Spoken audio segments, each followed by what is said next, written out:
Here we are. So the microphone's up there. Oops.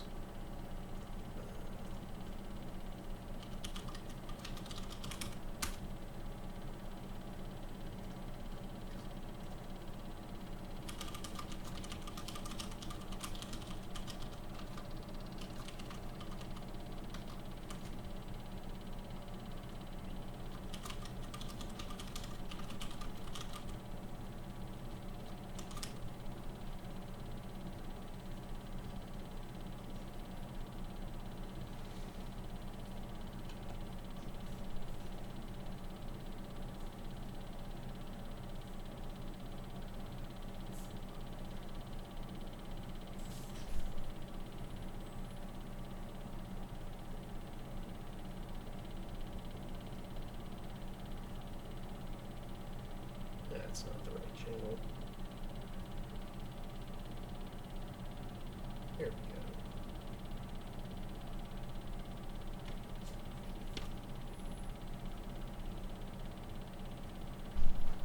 Sweet boy.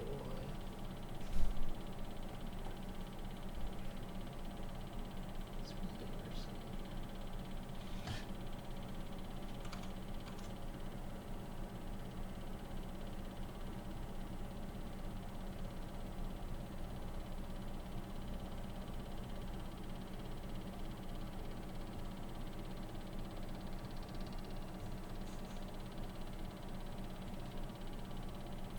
One sec, buddy.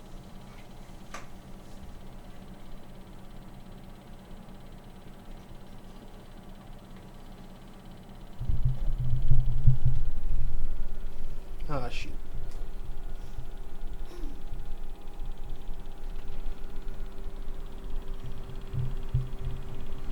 I forgot to grab my microphone before. He's doing fine, though. Easy. Uh-huh. I got up very slowly with my hand on him. Now I'm gonna sit back down, holding on to him. Uh-huh. Oh man, Focus. you're all fuzzy. Yeah, I need to turn off the autofocus. It always turns itself back on for some reason. Like, a lot of the settings just turn themselves back on.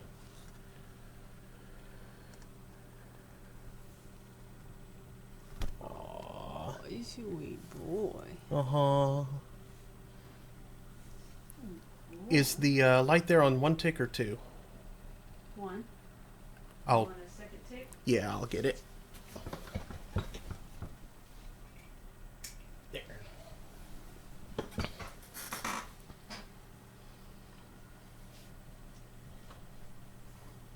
So.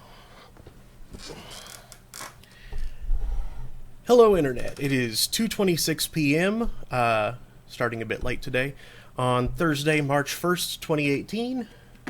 I'm Mark Amsry, DJ Amstrack, whichever, and I am holding court. If you were here yesterday, you know that I was pretty sick, but I streamed anyway, because what else are you going to do when you're sick? And you play video games when you're sick. And I wanted to keep playing Mass Effect 2. Oh, bringing Emerson back. You forgot to introduce Emerson. Oh, yeah. Well, I think I've introduced him before, but, I mean, I've introduced myself before, too, so. Yeah, this is Emerson. Little Dusty Nose. And Dusty Butt. And Dusty Butt. Which is about to show you. Yep. There we go. Rat butt, rat butt. Okay. We're going to go back upstairs now. He's a sweet boy. He's usually unsure about being picked up. He's a little shy, but... He doesn't mind it once he is picked up. Yeah. But the actual picking up process, he does try and avoid that. Mm-hmm. I think that's how one of the kids described the guinea pigs. Yeah. It's like they're fine being held. They just don't like being picked up. Mm-hmm.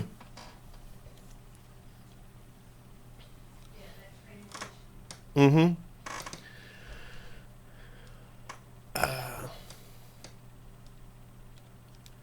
But yeah, when I wasn't streaming yesterday, I spent most of the day in bed, mostly asleep.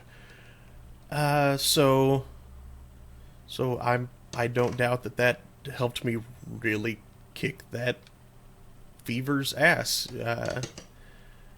Temperature's still slightly elevated, but I feel almost entirely better. Still a little achy, but nothing bad. Now then, as for what happened yesterday, quick summary. I guess I can go ahead and be booting the game up while I talk about this. Well, I just said that.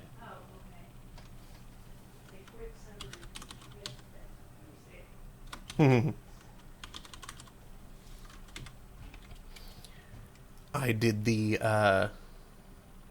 Arrival DLC. I think it was a DLC pack. I got all this at once, so I'm not entirely certain what is and what isn't DLC. But I think that was DLC. In which I go off to investigate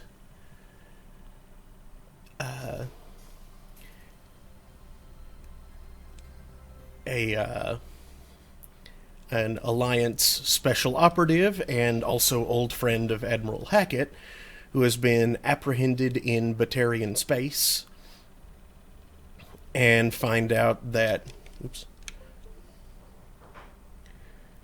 she was out there because they discovered an ancient Reaper artifact and learned that oh, excuse me. There is something in there. And learned that the Reapers were inbound and likely to get there very soon by way of that. Well, I don't know if it was by way of that the mass relay in the system, or if it was just they were very near to that system, and then they could use that mass relay to get to the rest of the civilized galaxy. But yeah, so we blew up a mass relay, which blew up the whole system. Tried to warn the Batarians to get out of there, but Dr. Lady, being indoctrinated, hey, indoctrinated doctor, indoctrinated, no, that's stupid. She interrupted the signal, so they did not get the signal to get out. So that's about 300,000 dead Batarians, which is unfortunate, to say the least. And, yeah, Shepard's going to have to stand trial for his actions because it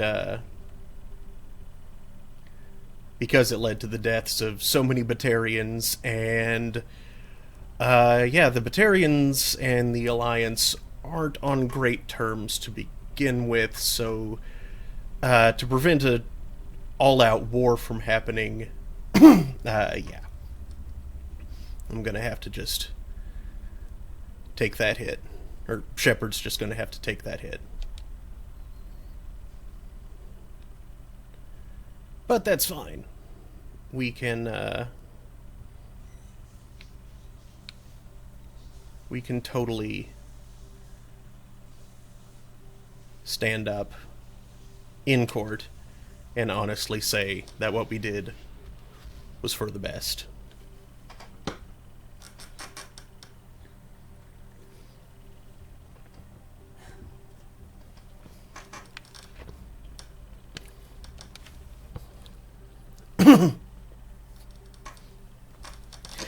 A relatively small hydrogen-helium gas giant, Polino remains undeveloped while its sister planet Metaponto garners all the attention. This was not always the case. In 2180, news stories seeded throughout the extranet claimed that Element Zero was being found on Polino's moons in record loads. This turned out to be a scam spread by the Duna Warachim Consortium, an Elcor corporation trying to scare up investors. After a small fleet of space probes scouted the area, the hype quickly deflated, and the myth only persists now in unwanted extranet email messages. Oh yeah, hey Mom. Funny thing in here, that I came across the other day. There's a you do get like email messages in the game from time to time, and one of them was totally a scam, almost exactly along the lines of the Nigerian prince thing, which is hilarious. That like, what is this? Nearly 200 years from now. Uh huh. Yeah. Mm hmm. A hydrogen-helium gas giant, Metaponto has developed a helium-3 fueling station funded by Elcor business interests, who hope to bring enough attention to the system to attract terraforming investors and thus eventually develop Volturno as a habitable world. Thus far, they have met with little success.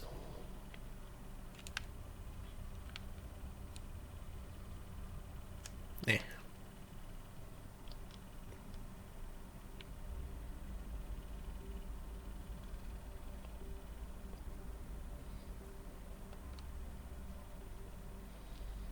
A A so-called super-Earth, Volturno is home to organic life, but is nevertheless uninhabitable for the near future. Currently in an ice age, most of the planet from the latitude of 30 degrees north or south is a frozen wasteland, and so most organic life, limited to algae and lichens, resides near the equator. The strong gravity prevents any sapient species but Elcor from thriving on the planet, and the Elcor cannot breathe the planet's atmosphere, which contains lethal amounts of carbon dioxide in addition to its oxygen. Small packs of Vorcha squatters are attempting to take the planet for themselves illegally, but most of them live miserable existences in the planet's crushing gravity and die from falls and medical complications. Only terraforming on a massive scale would turn Volturno into a habitable world, and the Elcor lack the political capital with the Citadel Council to begin such an effort.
Okay, that's good enough.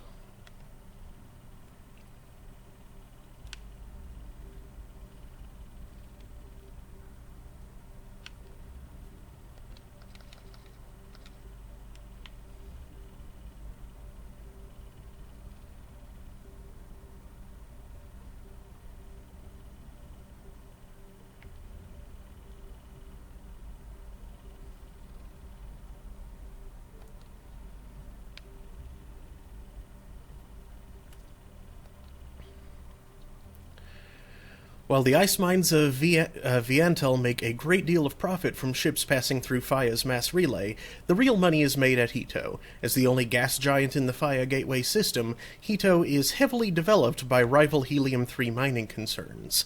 The world has 3 major and 26 minor moons, each of which is claimed by a different company. Those based on moons deeper into the gravity well tend to specialize on helium-3 extraction and refining, while those farther moons specialize in refueling services and shipment. The local economy is driven by black marketeering, backroom deals, and cutthroat business. Each company attempts to sabotage its rivals' facilities while protecting their own moon. This has led to open corporate warfare 3 times in the last century. All the major mercenary groups have offices in the Hito planetary system, though the Blue Suns enjoy a home team advantage, shipping in cheap logistical supplies from Zoria.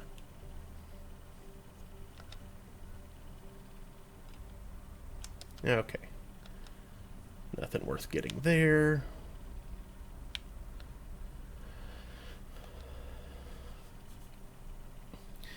Though a dwarf planet, Vientel's large amounts of water have led to heavy development by water-cracking industries seeking to turn the planet into hydrogen-oxygen fuel for starship thrusters. The surface is blanketed with habitation modules, mining equipment, and cracking stations. Since the initial settlement of Ilium in the nearby Tessale system, the radius of Vientel has decreased by 2 kilometers, indicating removal of over 72,000 cubic kilometers of ice. Some groups are concerned that the rate of loss may cause instability in the remaining structure.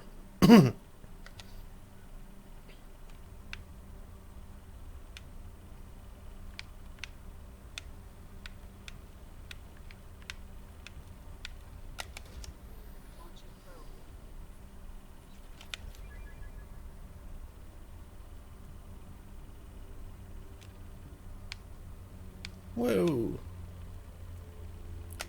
Hello there.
All right.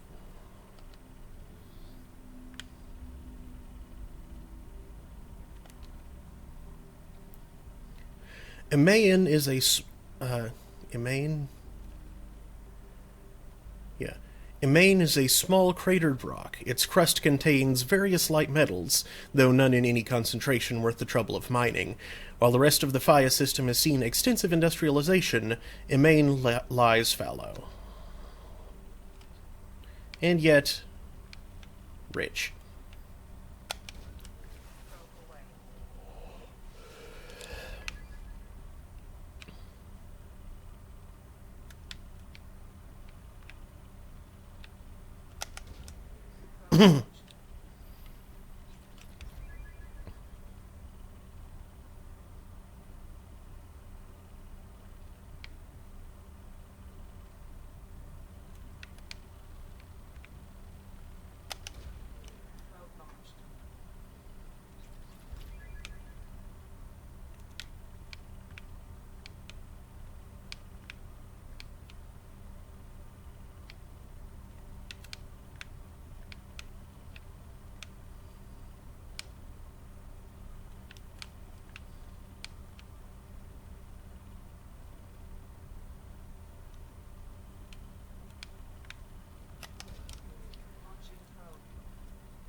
Okay, I do believe that finishes out this system, this cluster. Yep.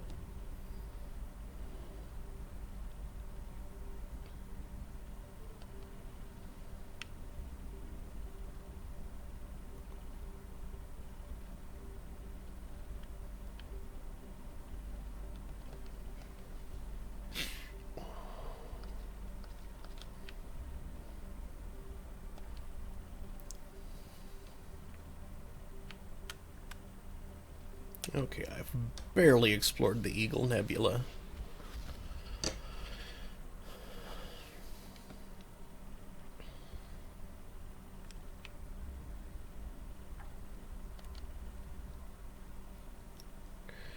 Cold and distant, Greg is currently 65% rock by mass and 35% frozen methane and nitrogen ices.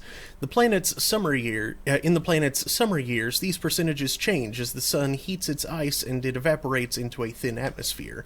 Its calcium-heavy crust has been scouted by countless coreless surveying teams, most of whom came back empty-handed.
It would be really nice if there were a way to distinguish between planets I've scanned and planets I've probed.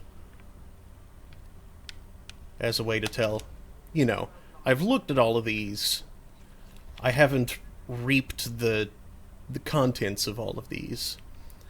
Because otherwise,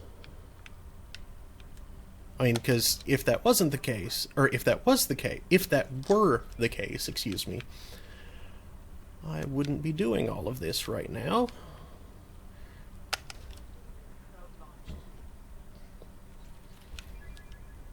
Because I do not need all of this stuff. And while I doubt I will need this much of this stuff, I don't want to just skip it and leave no indication of having done so in case I do need more.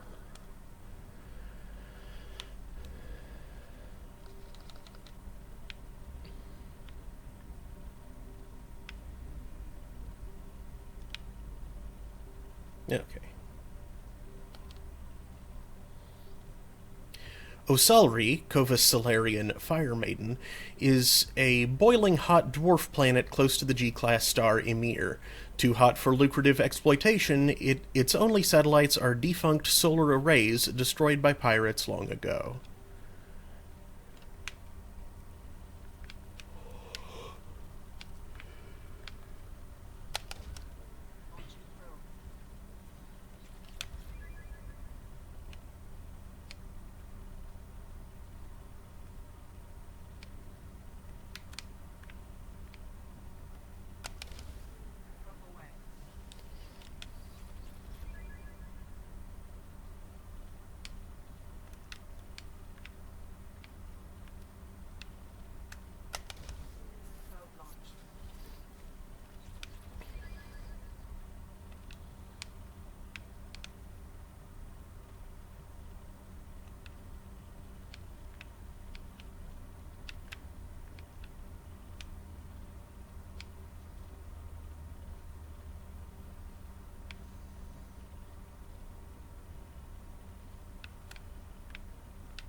whatever.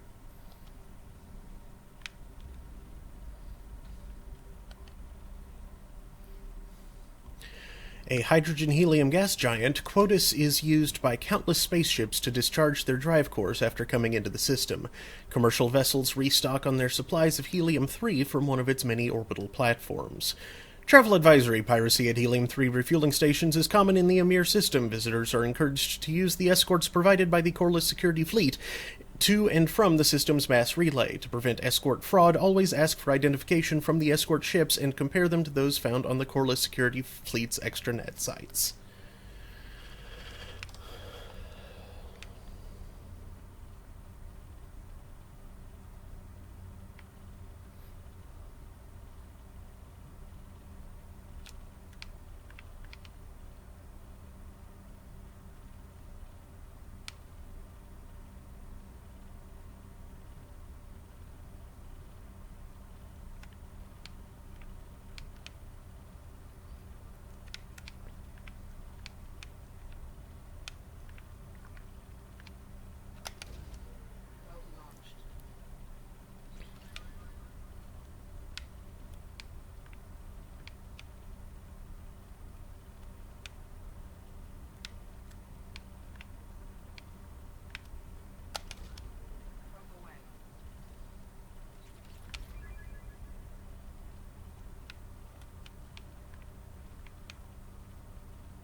Okay, restock real quick.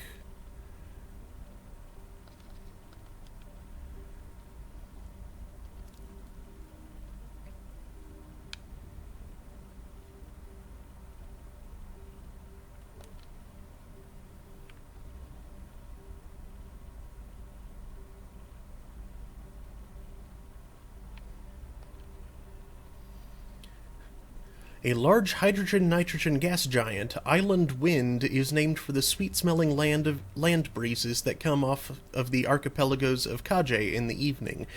As tumultuous as any other Jovian giant, Island Wind has cyclones that span tens of thousands of kilometers.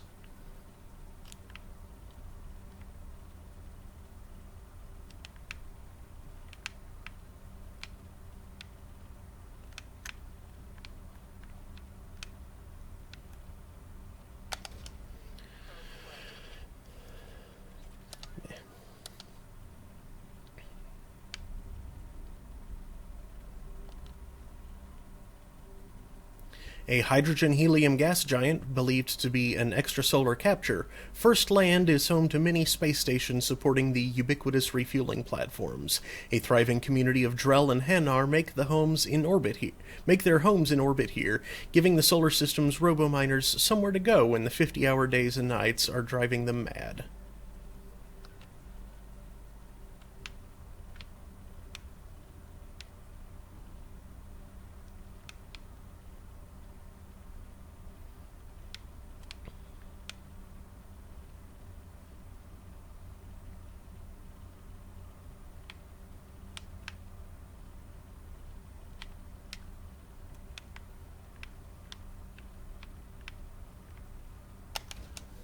Yeah, that's fine.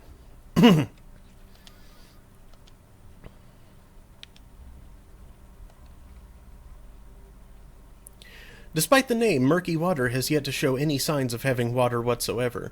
Its name is a literal translation from the original Hanar, who consider murky water a sign of danger.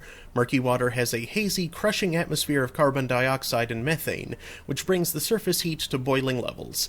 It remains unexploited, its gravity and temperature too high to bother.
I'm picking up good vibrations.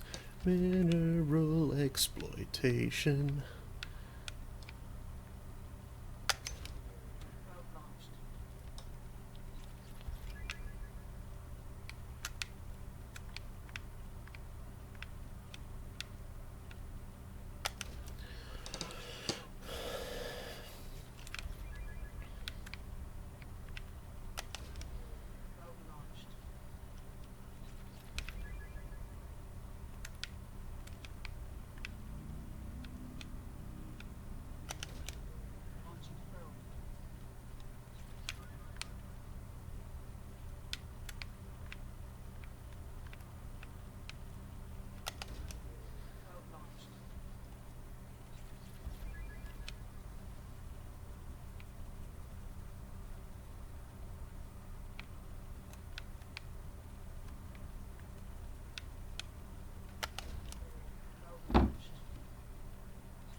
Fitful Current was so named because it orbits in retrograde, indicating that it may have been an extrasolar planet that was captured by the relic system's gravity well. Large for a rock planet, Fitful Current has only traces of hydrogen in its extremely thin atmosphere. Hanar robominers have discovered some uranium and thorium deposits from its depths.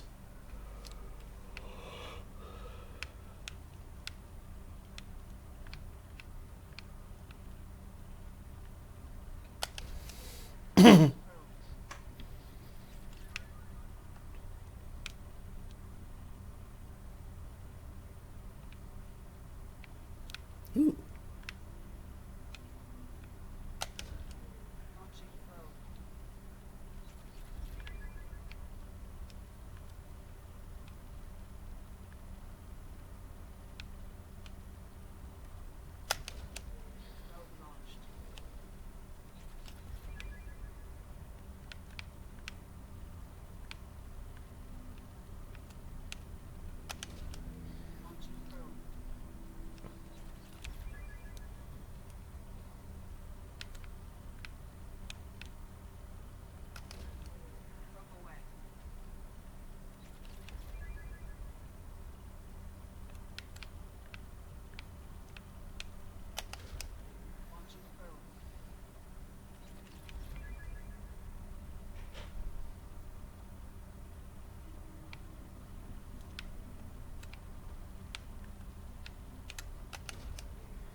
Ooh, that looks cool.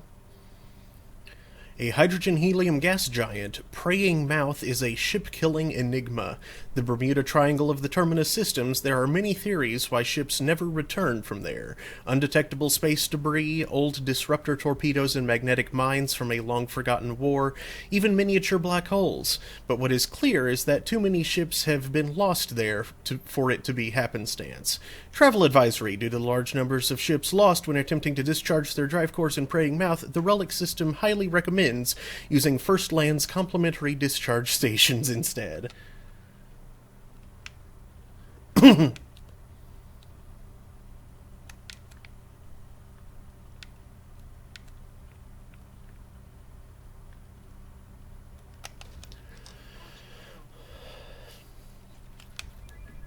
I figured something like this would probably have EZO.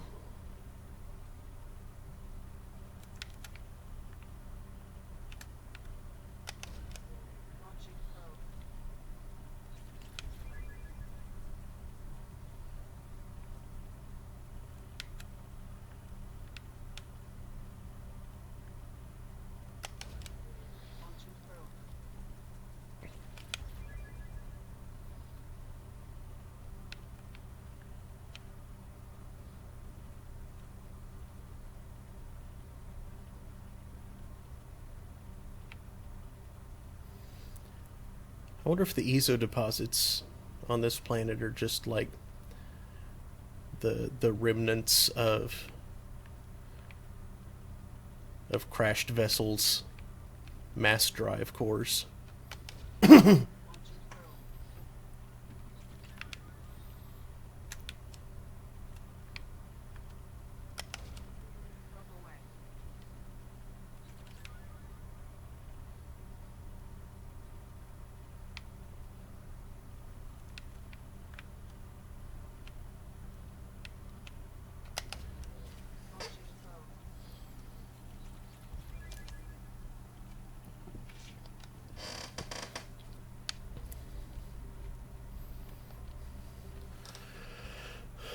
Beach Thunder lives and dies on the price of titanium, the metal being the only reason to come to this frozen rock. A best-selling e-novel, The Hard Stuff, has popularized the story of the miners on the planet. It follows the Hanar and Drell robo-miners competing with Krogan and Vorcha, who simply put on environment suits and laze the titanium out more or less by hand. As the novel's promotional screed says, accidents are frequent, rivalry is fierce, and vengeance served up fast.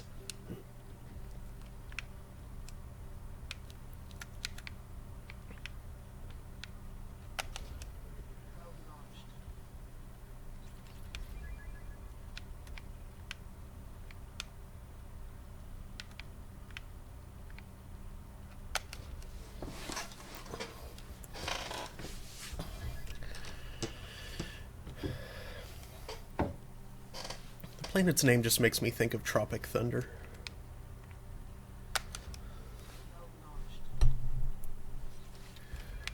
Which was a great movie, by the way.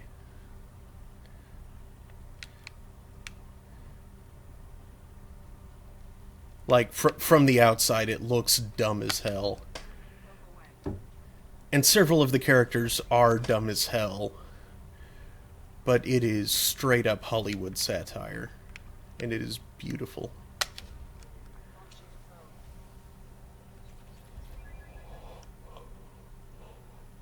Ooh.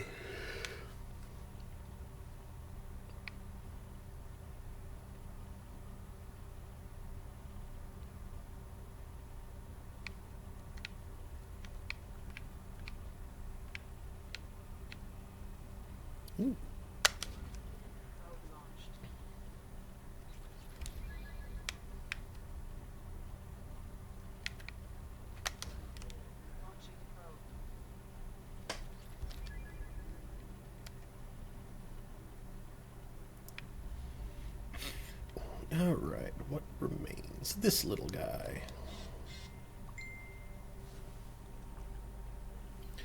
A dwarf planet with a shroud of carbon monoxide and dioxide that keeps it warm, Rough Tide was so named when large veins of platinum and palladium were struck, and miners from all over the cluster came in to stake their claims. Hanar police and their Drell enforcers clashed with Krogan and Vorcha in an ugly series of race riots in the late 2170s, and the planet has only grudgingly kept a shaky peace since then.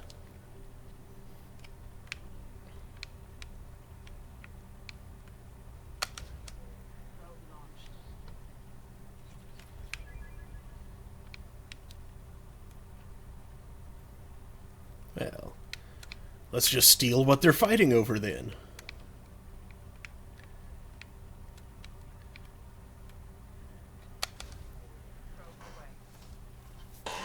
They don't have anything to fight over, they don't have any reason to fight. Perfectly sound logic.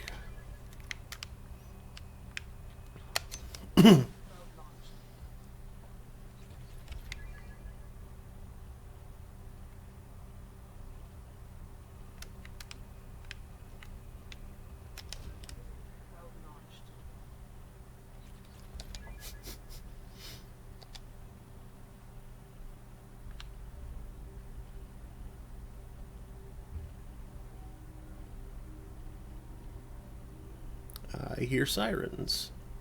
Probably a fire truck.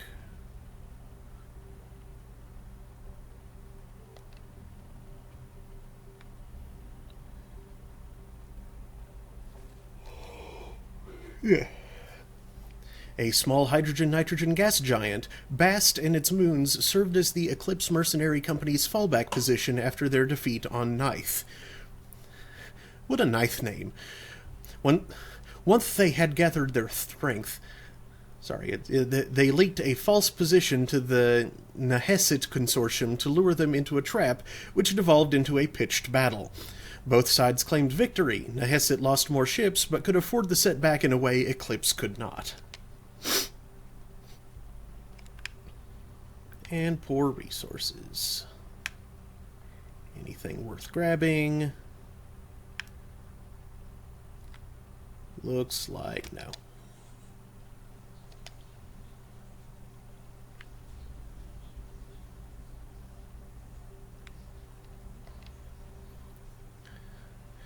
A hydrogen-helium gas giant believed to have entered Amun's system within the last billion years, Sekhmet was the site of an important battle in the Anhur rebellions.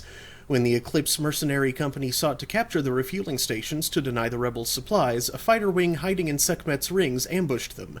Eclipse suffered heavy initial losses, but destroyed 2 rebel carriers and forced them to retreat into FTL. This was considered the high water mark of the rebellion. At no point after the Battle of Sekhmet did the rebels have a victory. Today, Sekhmet is home to refueling stations and a small war memorial in orbit at the planet's L5 Lagrange point.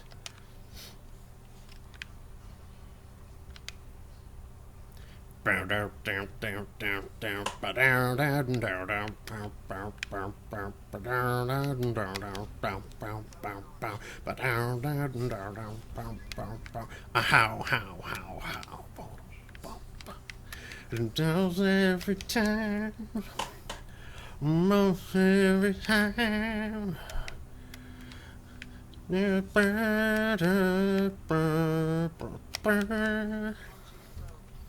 Most every time.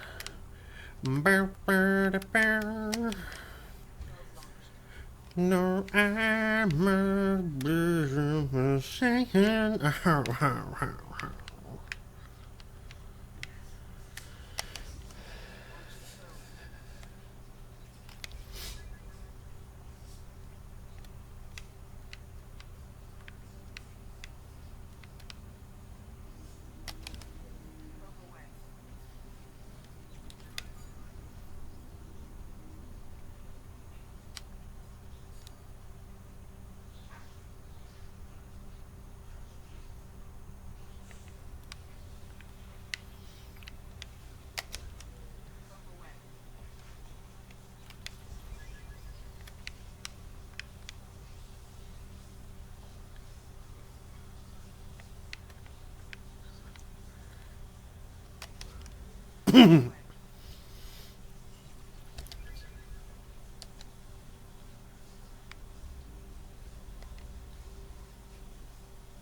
A hydrogen-nitrogen gas giant believed to be an extrasolar capture, Sobek's low-G moons were the sites of many Batarian labor camps during the Anhur rebellions, generating raw materials for the war. When the slaves were finally liberated by Eclipse, the mercenaries found abysmal conditions, including whole camps that lacked mass effect fields to keep the gravity at habitable levels. The widespread bone loss among the slaves was part of their master's final degradation. It would cripple them if they ever left for a standard gravity world. The plight of the slaves soon garnered galactic media attention, and several charities sprang up to pay for their physical therapy and find them gainful employment. Eclipse, normally reviled for their cutthroat tactics and criminal employees, found themselves painted as heroes. The mercenary company still retains an office on Sobek's moon Heket, out of nostalgia as much as a business strategy.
I forget. The L5 Lagrange point is the one that's kind of trailing, isn't it?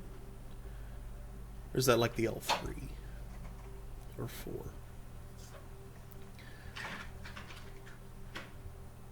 I don't remember.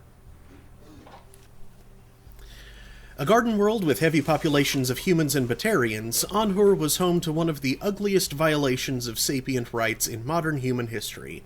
A consortium of corporations and corrupt politicians, fearing Batarian economic competition due to their custom of legal slavery, passed a resolution that abolished the minimum wage, effectively legalizing slavery on a human-dominated world.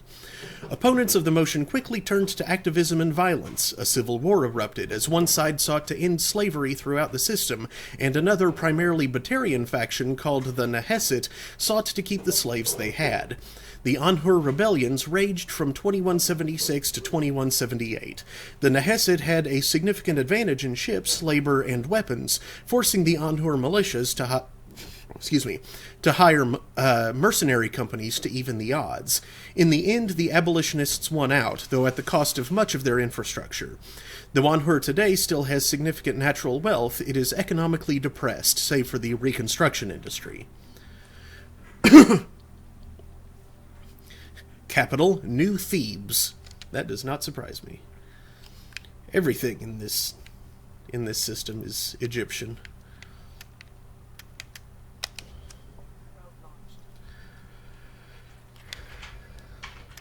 Ooh, I like that.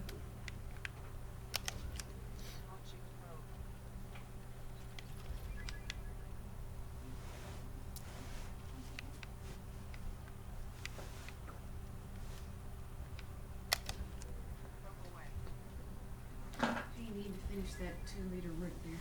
Yeah.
Excuse me.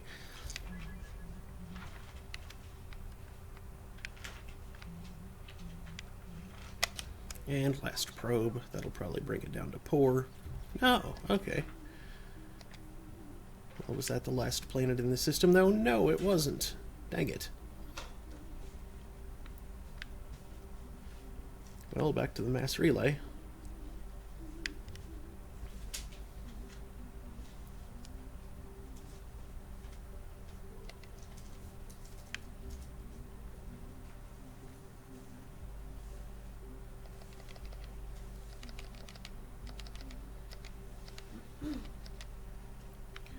But you know, I think I'll go to Malgus first, then back to finish Amun, and then across over to Strabo.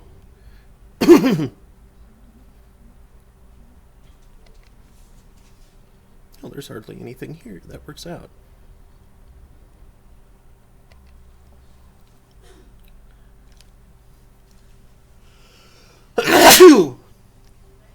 Thank you. Ugh. Uninhabitable by most species, Flet is home to the Bloodpack's Vorcha training and breeding grounds. The thick atmosphere is nearly all nitrogen and lacks oxygen, which poses no hazard to the Vorcha. Needing little but imports of food and water, Vorcha mercenaries and mercenaries-to-be train religiously to overpower and kill whoever the company is at war with this time. Travel advisory: Flight spaceports are wholly owned by subsidiaries of the Bloodpack Mercenary Company, a corporation undergoing numerous criminal investigations for capital crimes. Civilian traffic to Flet is strongly discouraged.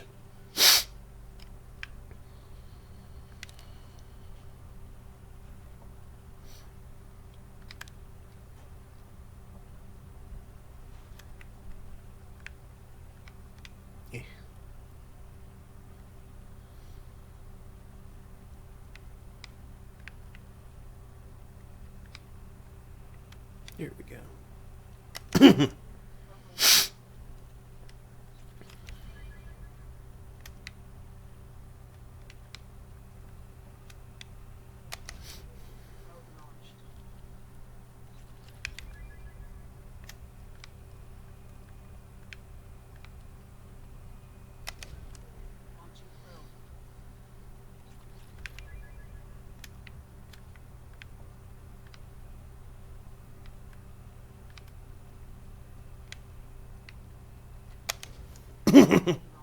Oh, Remy.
Named for one of many Krogan gods of vengeance, Uzin is a gas giant close enough to its orange sun that none of its moons are considered habitable.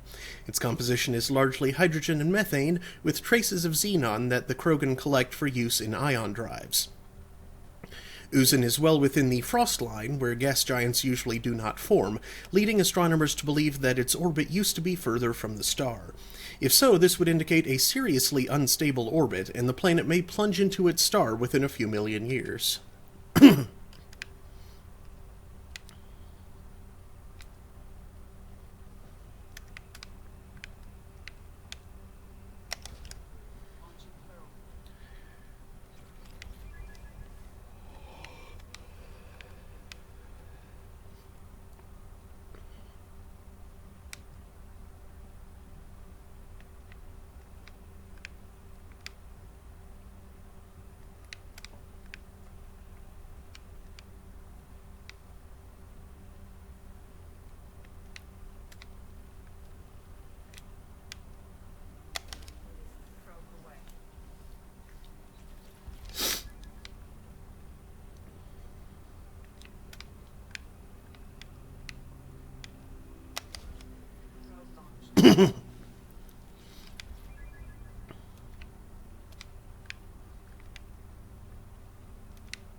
A planet only a Vorcha could love, Rill is notable for its near-miss climate, punishing heat and a thin, toxic methane-ethane atmosphere. Its surface is dotted with Krogan and Vorcha habitats, eking out a meager living off the planet's tin and copper deposits and killing anyone who cuts into their profits. Travel advisory: Krogan can survive in the heat with use of a breath mask. All other species require environmental suits to avoid heat exhaustion and burns. Liquid water can be found in large lakes on the surface. This can be used for thermoregulation, but it is not potable without processing. Alliance Bulletin: large-scale gang warfare is a regular occurrence on Rill. Civilian travel is not advised.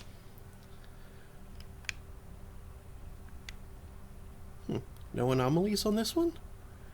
That kind of surprises me.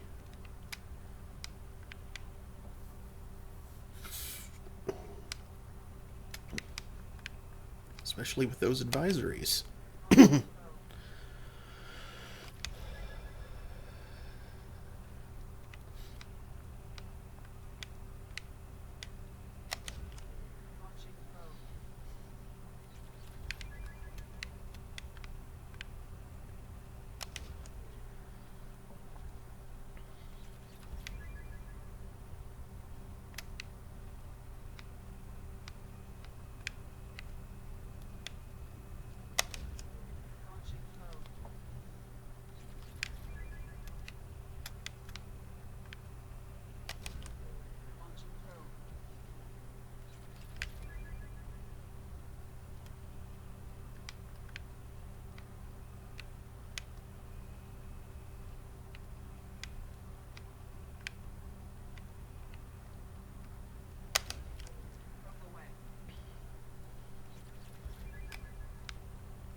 There.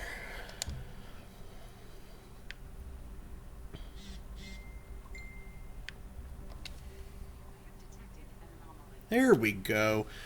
Cold and dry, Nath has a thin nitrogen atmosphere and vast salt flats at its equator, which is warm enough for liquid water, or Nath? Nath is how I was pronouncing it. Vast salt flats at its equator, which is warm enough for liquid water to pool during the summer period. The revealed salt is collected and sold to sodium-poor planets for agricultural purposes.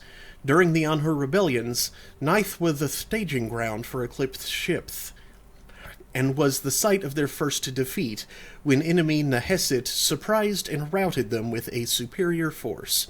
Some wreckage from the battle can still be found on the planet today.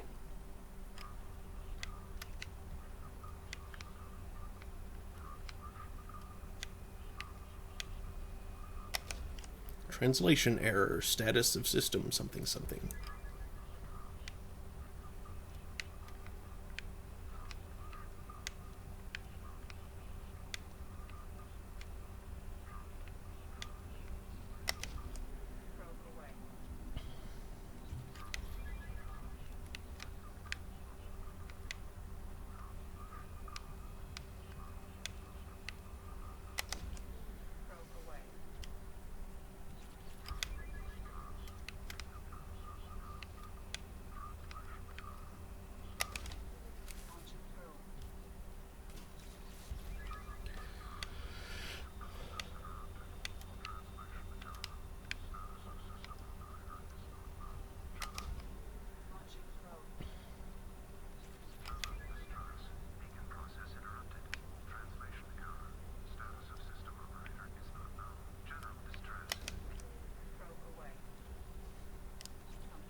Surface scans indicate wreckage of a merchant freighter, configuration unknown, damage to ship catastrophic, detecting movement but no signs of organic life.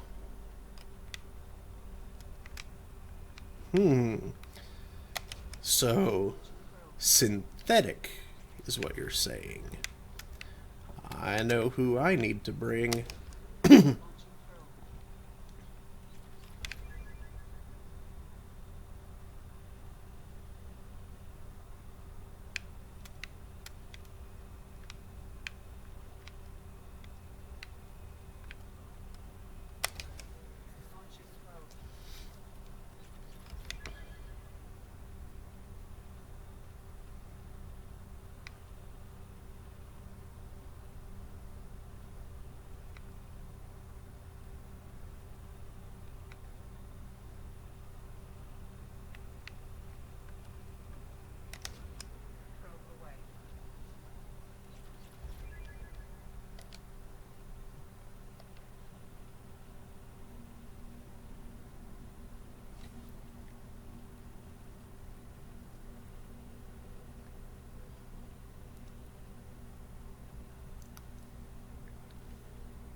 And, let's see.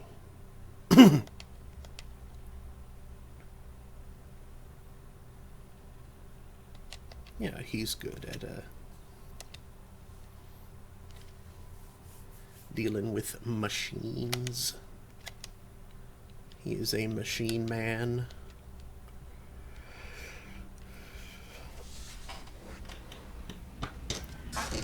Oof.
Engineering status compromised. Catastrophic damage to primary and secondary cores. Element 0 exposure levels critical. Fuel leaks throughout the engineering deck. Navigation status critical. Manual control of navigation impossible. VI control locked out by executive command. Authorization CRAT 43279. Sensor status compromised. Short range sensors offline. Unsafe planetary proximity detected at 0700 hours. Life support compromised. Life support returning to safe levels. VI control locked out by executive command. Authorization CRAT 43279. Shield status normal. Shields holding at 100% integrity. No shield breaches detected. VI network compromised. Combating potential contagion. VI control of critical systems locked out by executive command. Authorization CRAT 43279. Communication status compromised. Damage to communications array critical. Activating distress beacon.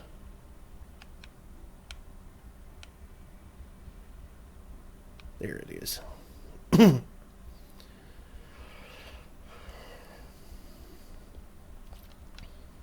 Nice.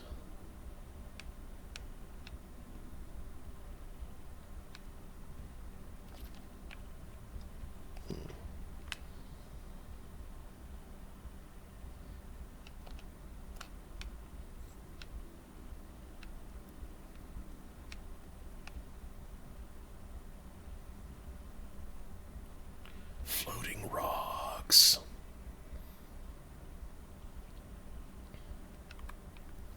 Oh, there's not really anything up here besides a decent vantage point.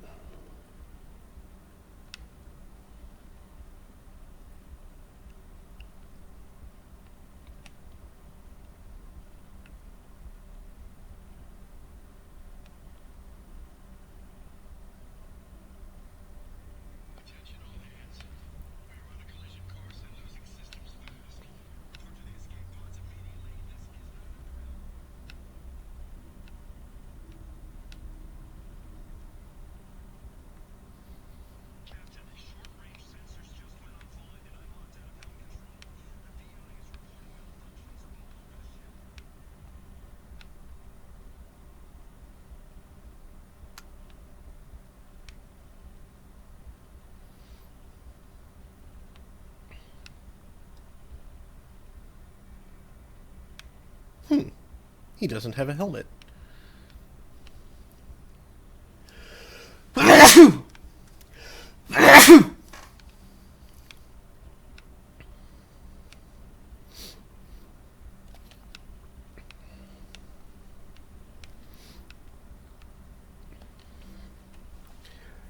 Reflective mech armor, X6378. 14 crates of reflective mech armor, X6378. Source, Jarahi Station. Destination, ERCS facility. 180 Loki mechs. Source: Hane Kedar Experimental Mechanics Division. Destination: ERCS facility. 1 Emir mech. Source: Hane Kedar Experimental Mechanics Division. Destination: ERCS facility. I hope they didn't all survive and are about to attack me. Although you know the Emir totally did. Survive, I mean.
Oh, jeez.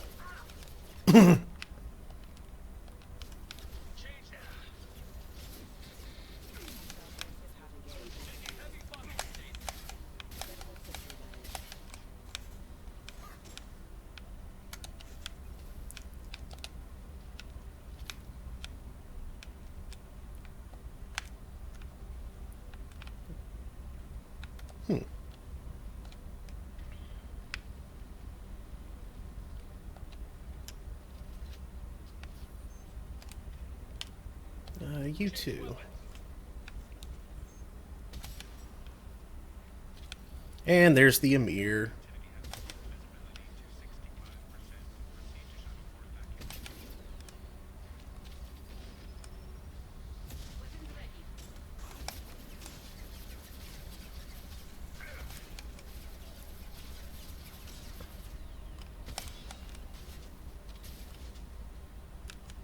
Excellent.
Don't worry, don't worry.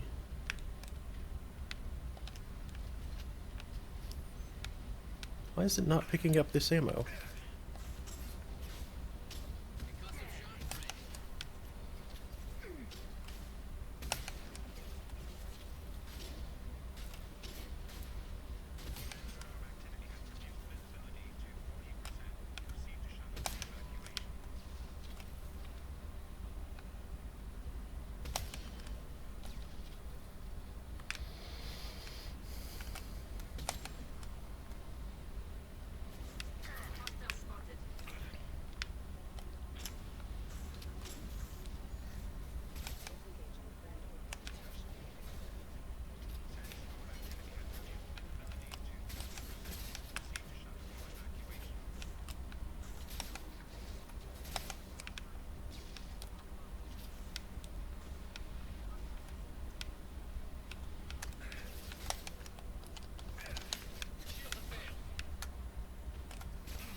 Ooh.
Okay, it's not letting me pick up all this ammo.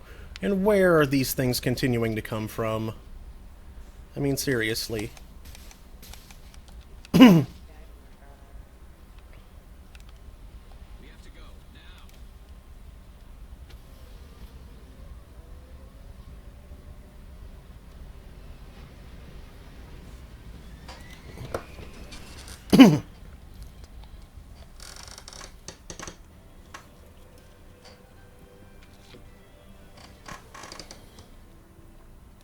Yeah, a little money.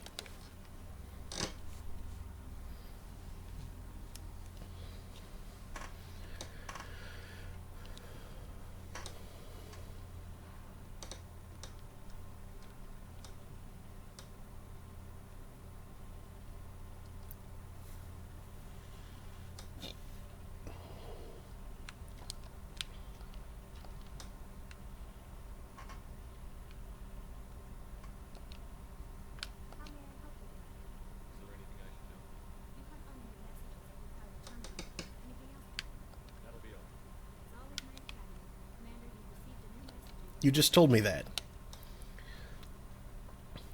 Information acquired. Location coordinates Jarahi Station, Strabo System, Eagle Nebula. Data mining confirms the last reported location of merchant freighter MSV Corsica as the Jarahi Station in the Strabo System. Possibility exists that clues pertaining to the anomaly that caused the mass malfunction of the mechs aboard Corsica can be found aboard Jarahi Station. Okay. Or Jarahe. However they want to pronounce that.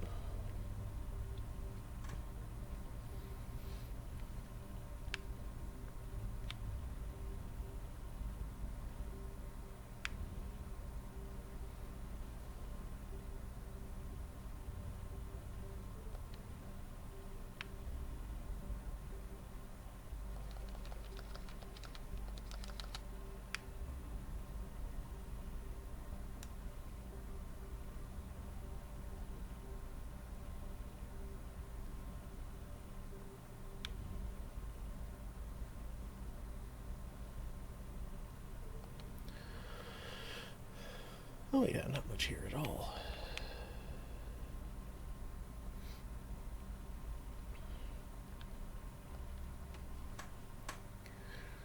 Charted by a Solarian mining expedition that went off course due to computer error, Antigar is a hydrogen and helium gas giant with 11 known moons and dusty rings.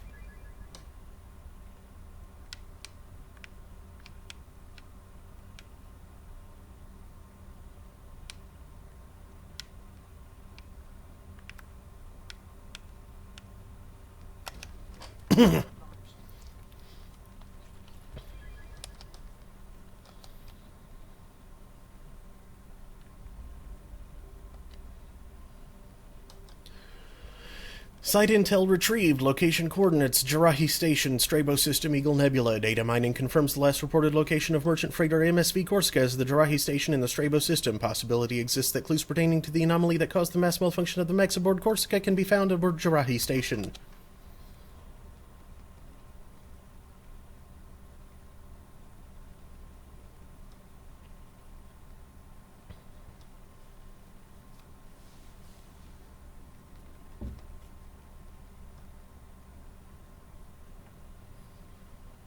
Okay, I feel like we're probably going to be dealing with people rather than machines here.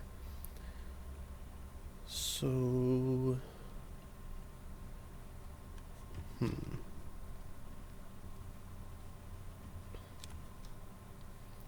Let's bring Morden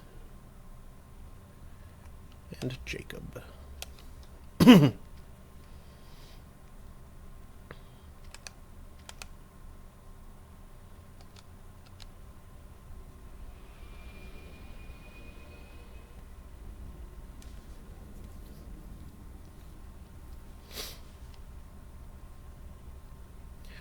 Or maybe it's going to be synthetics here, too. Especially considering that broken out window.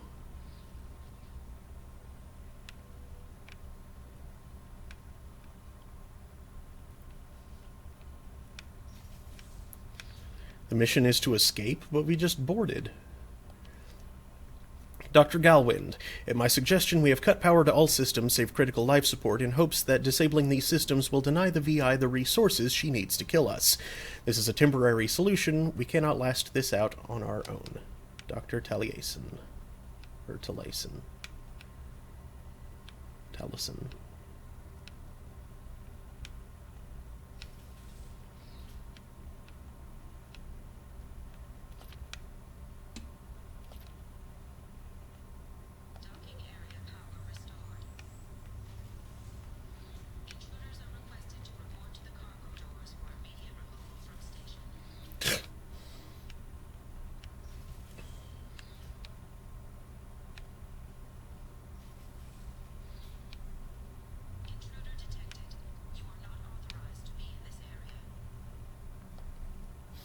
Dr. Galwind.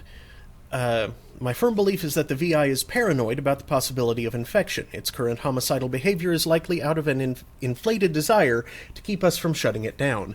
I believe that the VI is malfunctioning and that it believes our equipment to be infected by a virus. If we continue to try to shut her down, she will keep trying to destroy us. Maybe our only recourse is to just do nothing and convince her that we're not a threat.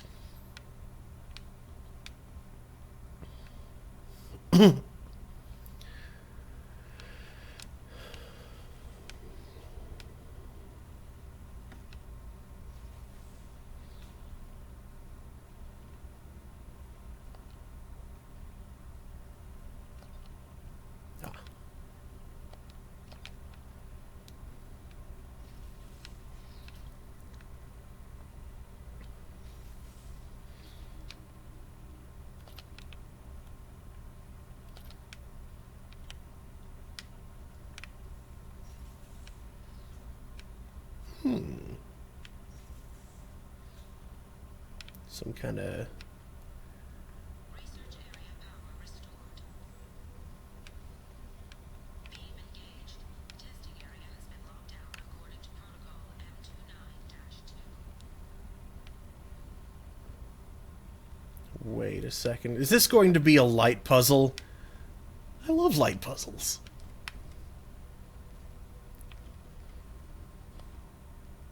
Reflective armor prototype repositioned. It is. Reflective armor prototype repositioned.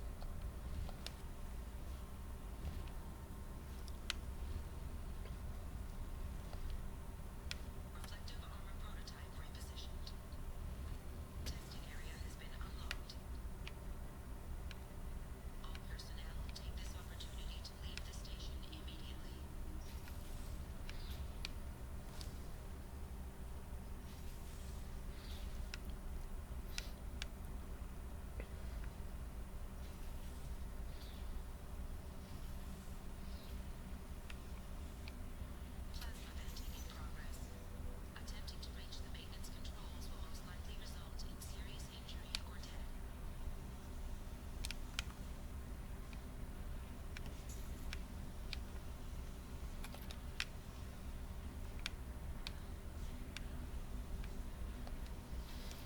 Beginnings. I'm positive that the trouble with our VI started after the Corsica docked with us. Talason is looking into the VI itself. In the meantime, I need you to go through the logs and find out everything that was on that ship. Huh. So it sounds like the problem was not with, Oops. Whoa, whoa. Problem was not with this station, but with the Corsica.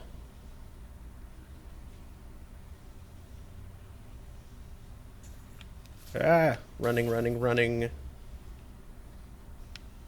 Oh, well, shoot.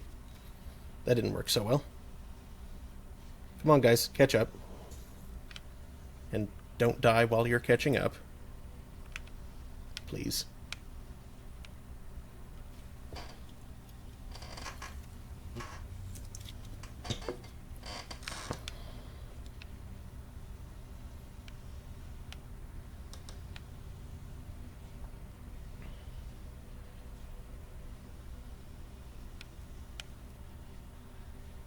All attempts to decontaminate station have failed. Require more power to escalate defenses. Maintenance area power restored.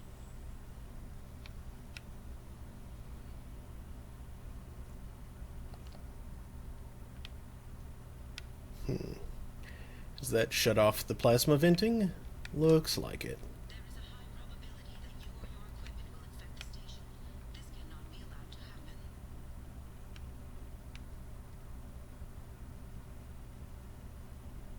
happen.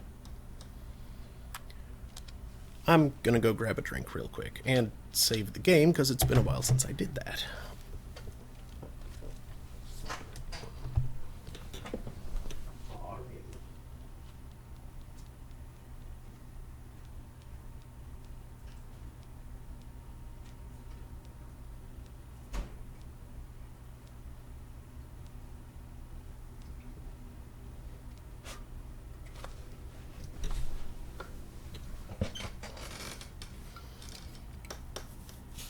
Oh, whoops, I should have taken this away while I was up. Oh well.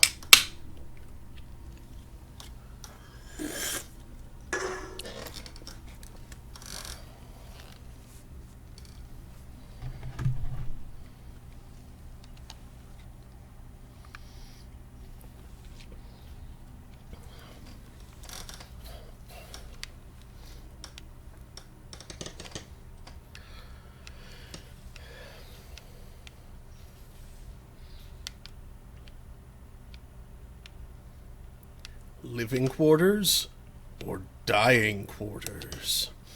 Attention all docks personnel, we are expecting a shipment of mech parts from the Hane Kadar facility on KPEC, Haskins Titan Nebula. Make sure the VI knows to accept a docking request from the freighter MSV Corsica. Ah.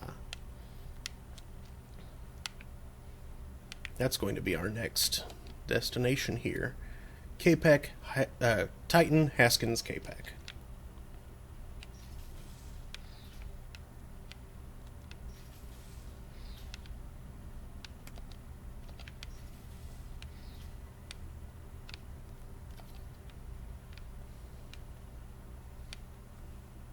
Living area power restored.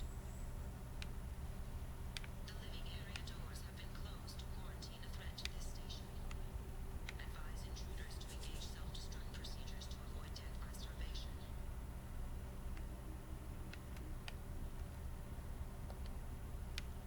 Three doors enabled.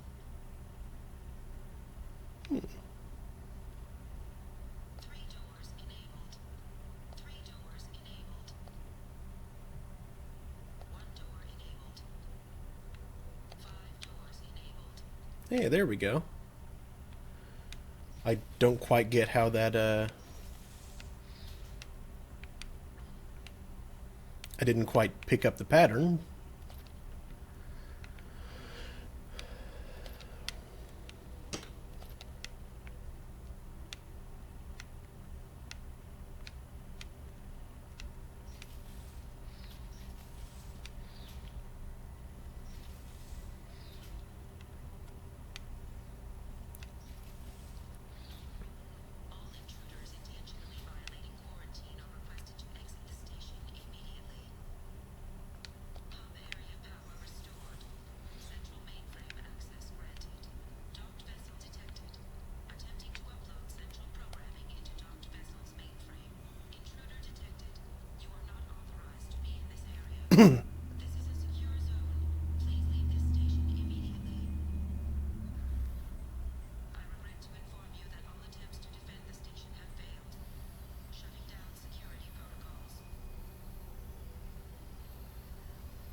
Yep, data from the quarantine VI at Jarahi Station indicates that a possible source of the VI virus outbreak is Hane Kadar facility on the planet Kapek.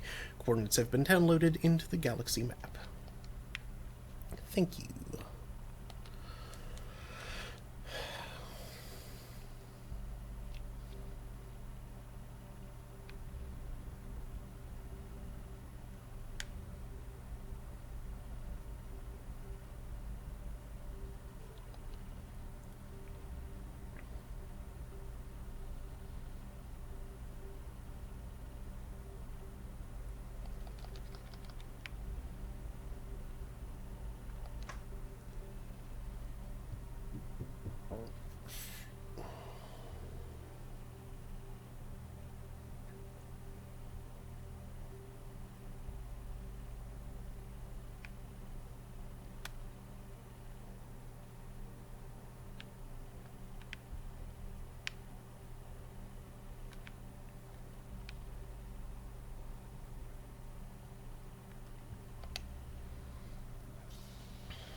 A common methane ammonia gas giant, Zedek is best known for the infamous Calthor camp, established on the ice moon of Gessis, or Geesis. I don't know. Calthor was a Blue Sun's hostile environment training facility run by a cadre of former Batarian Special Intervention Unit operators. In 2168, a cluster-wide scandal broke out when it was revealed that the mortality rate of recruits sent to the camp might be as high as 18%. Investigation by Asari authorities based on Ilium uncovered group graves around the facility containing the remains of several hundred recruits dating back 2 decades. The camp was immediately closed and the remains sent back to their worlds of origin. An inquest by the Blue Suns found Batarian commandos had used harsh training methods, but these were consistent with their own training to join the SIU. The Batarians were exonerated, though Calthor was shut down, and they were reassigned to other units. As the Crescent Nebula is beyond the sphere of council law, no civil charges could be filed against the Blue Suns.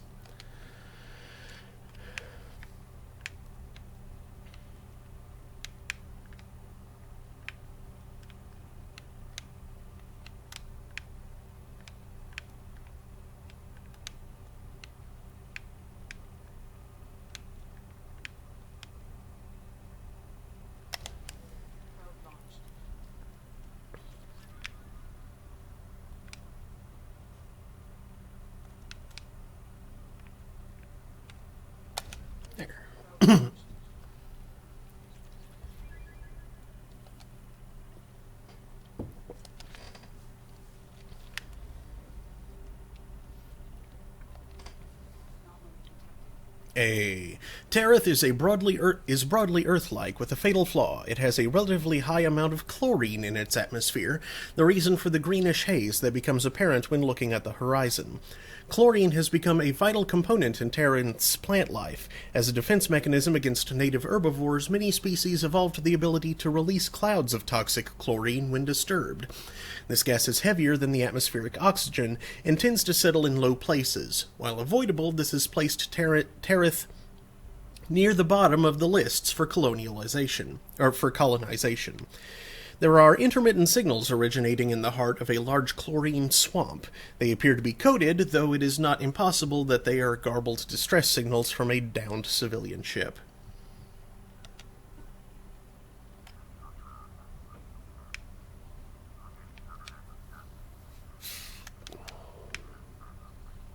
Ooh, nice.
There.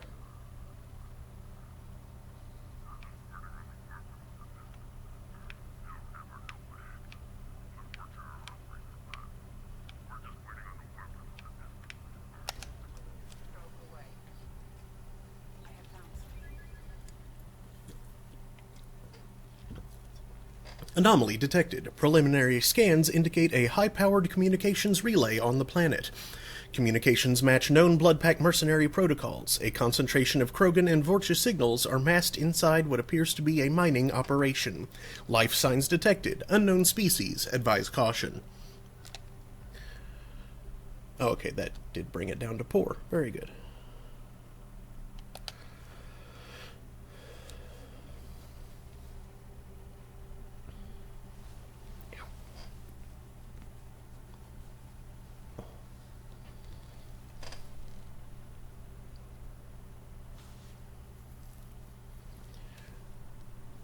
Okay. So let's bring a Krogan.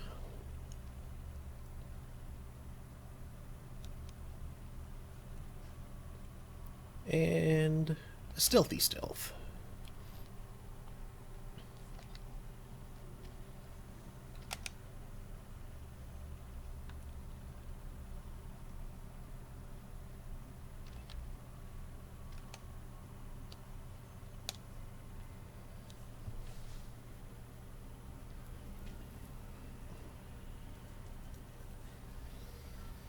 Oh, one of those things. Toby's in his new cage now. Aw, yay. I moved it over to the bed. Moved it over next to the bed, rolled the table over, and opened the hatch Mm-hmm. while he was kind of out and running around on the bed. And didn't take long at all. He ran over and looked and then hopped in and Cute. climbed up. He's gotten into all three of the hammocks to check them out. Attention all workers. Stop chipping away at this node. There's nothing left here to mine. Move on to the other sites now.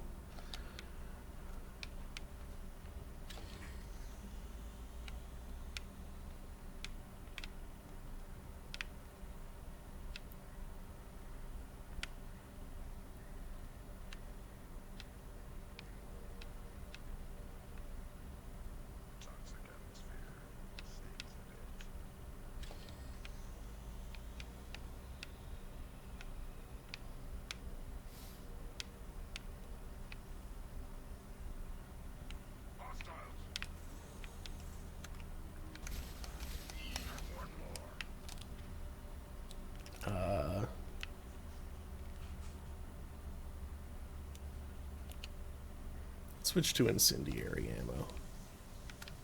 Disruptor ammo isn't going to do that much against things that have neither...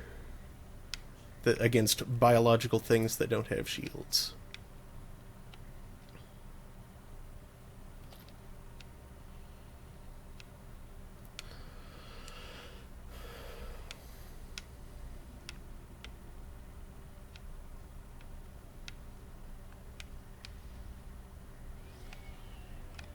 Oh, I see you up there.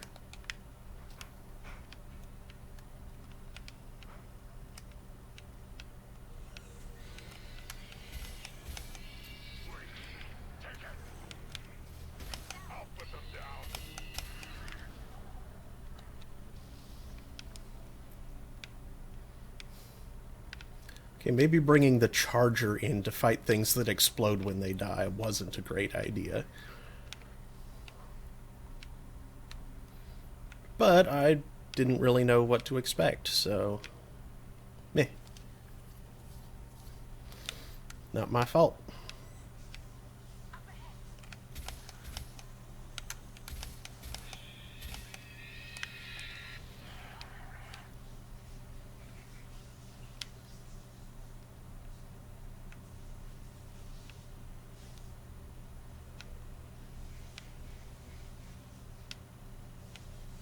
Okay, this appears to just loop back around.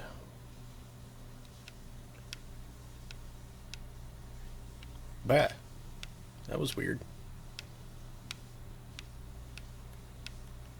Oh. What are you doing up there? How did you get up there? What the heck?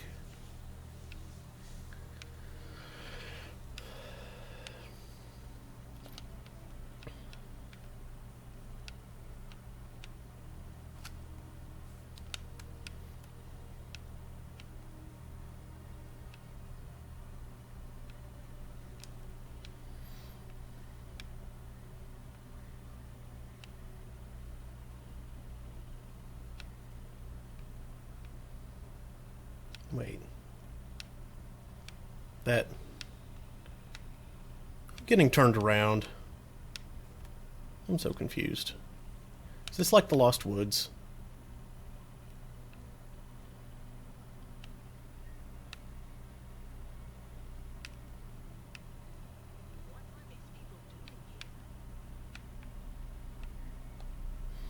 Attention all workers, fall back now. Evacuation shuttles are on the way. Anyone not at the gathering site when the shuttles arrive will be left here with those damned bugs.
Jeez. Those things are like flaming clown spiders. I don't like it.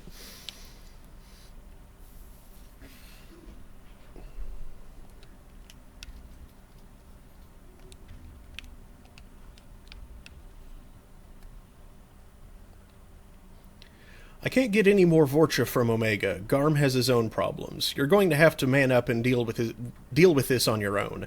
Maybe build a beacon path. I bet those damned Vorcha are just wandering off into the fog and getting lost.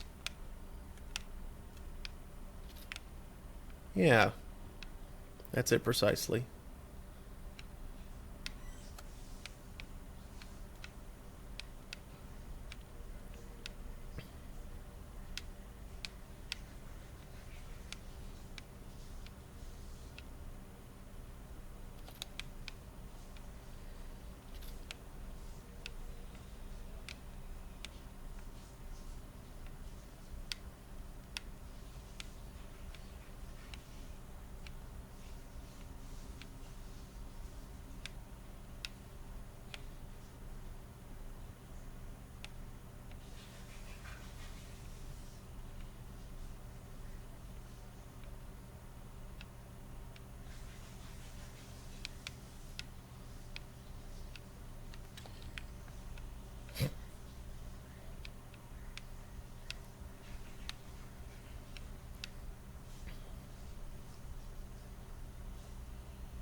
Capital T, and that rhymes with P, and that stands for bugs.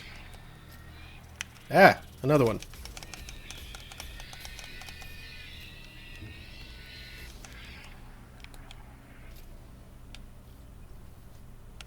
Capital T, and that rhymes with B, and that stands for bugs. Yeah.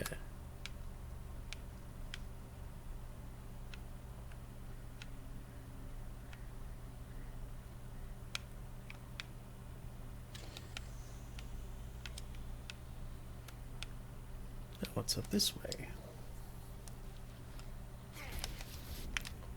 Vorcha? They're still alive down here?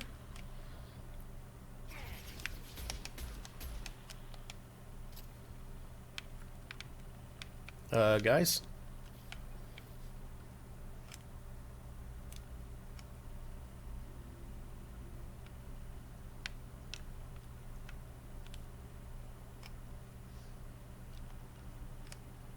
I'll be there.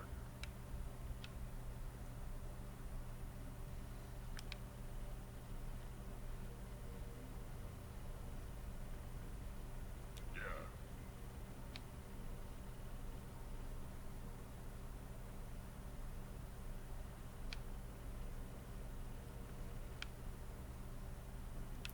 What the...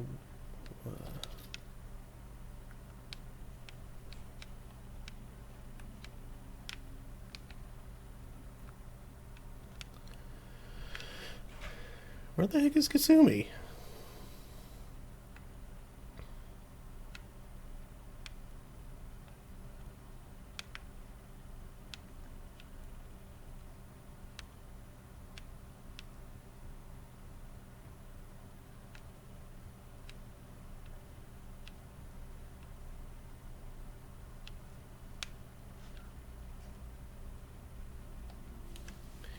Where are the resources? Are you mining out there or standing around waiting for those Vorcha to get smarter? Our guy on Ilium can't keep the lights off forever. You keep stalling and we'll have a hell of a fight on the way in. And that would make me really, really angry.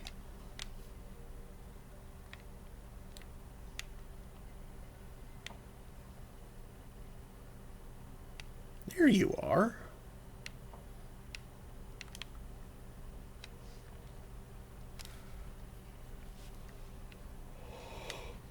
What did I come downstairs for? I don't know.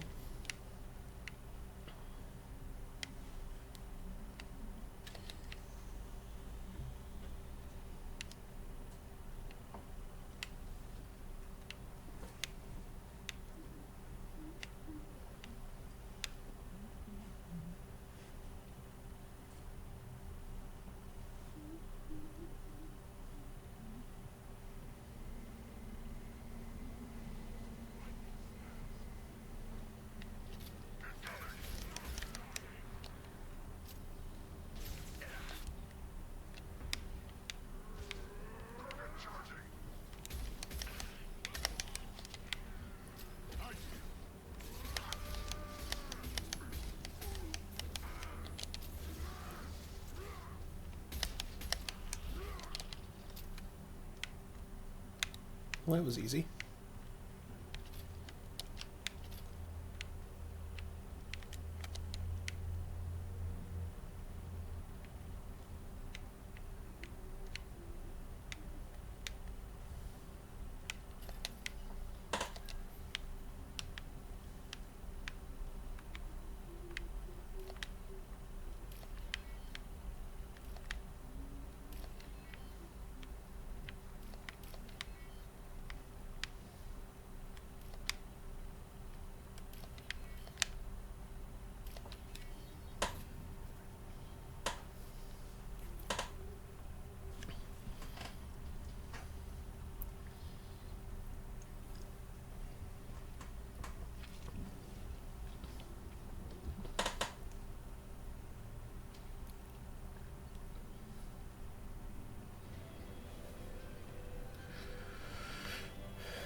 From Cerberus Command, Planet Information, Zadaban Shecha System Shrike Abyssal.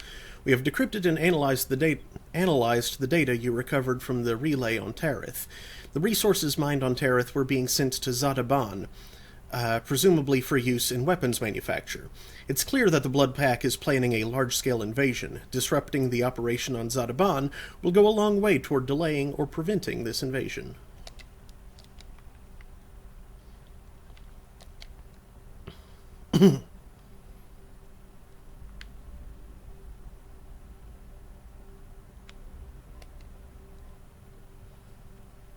Dorii is a large, hot world with a poisonous atmosphere of acidic nitrogen oxides. While the planet is too close to Lucerne for this to condense and fall as rain, this makes the environment too hostile for forms of life more sophisticated than bacteria to evolve.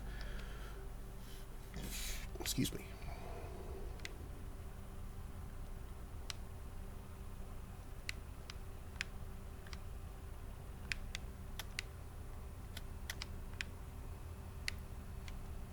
Yeah, that's not bad.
There we go.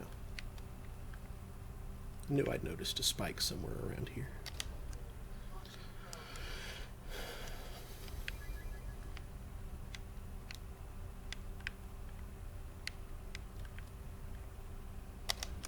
Meh.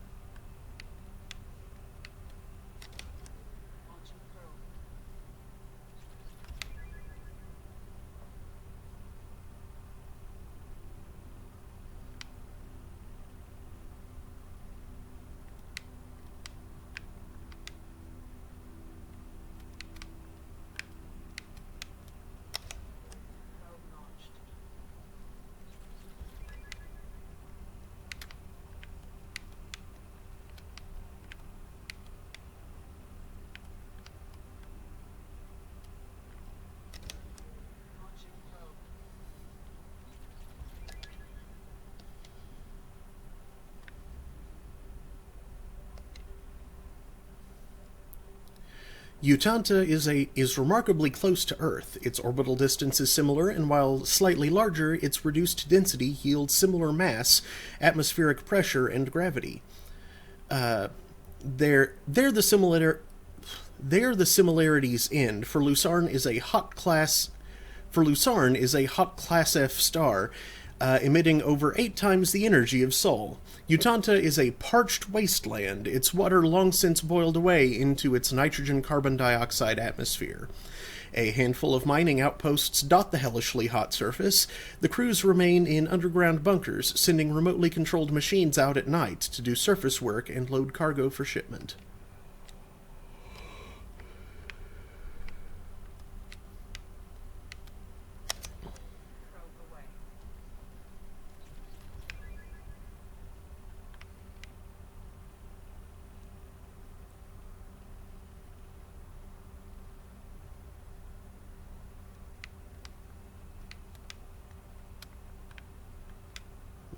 Not enough to worry about. That, though.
Jonathan is a fairly standard close-orbiting Pegasid gas giant, orbiting the star Lucerne at high velocity and heated to temperatures of over 1,000 degrees. Analysis of its orbit has revealed a core of heavy elements with a mass double that of the planet's hydrogen-helium atmosphere.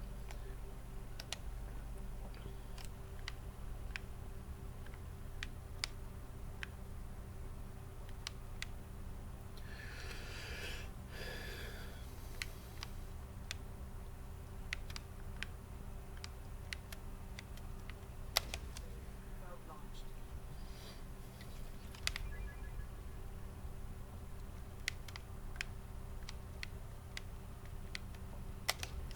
Launching probe.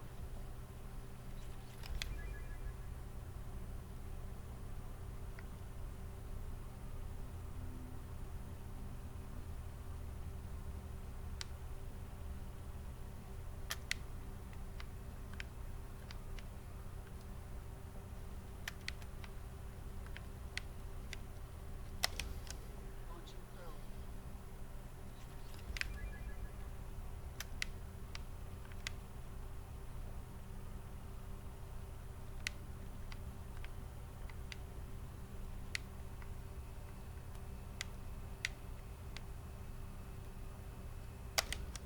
Launching probe.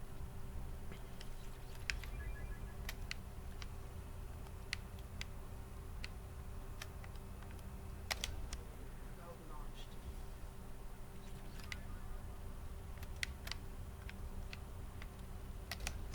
Probe away.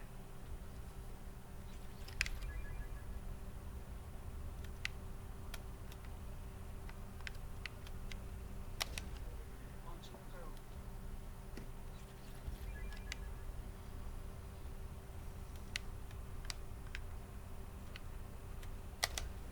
Probe away.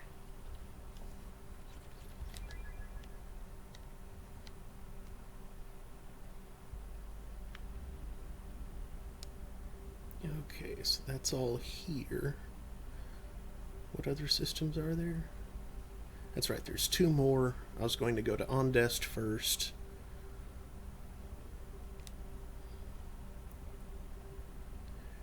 Hopefully it's not a very large system.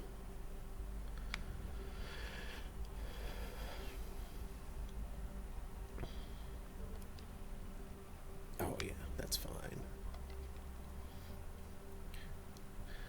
Farthest from the dim red dwarf Ondest, the ice dwarf Mesuth has attracted no interest beyond a cursory flyby by automated probe in 1874. No significant resources were noted.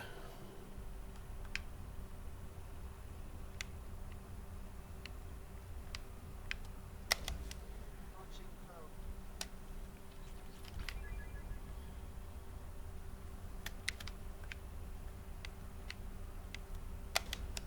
Probe away.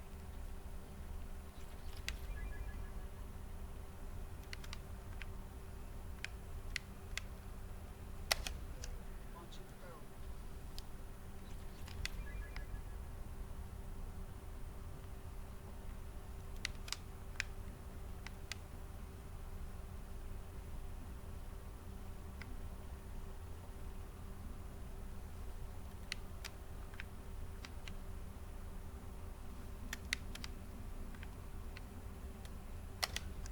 Probe launched.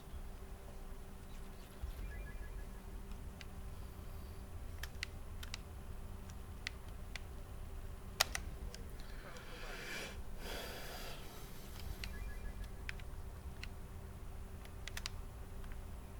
There.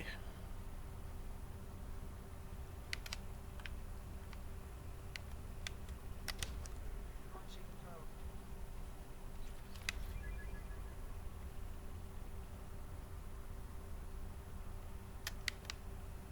Alright, that's that one.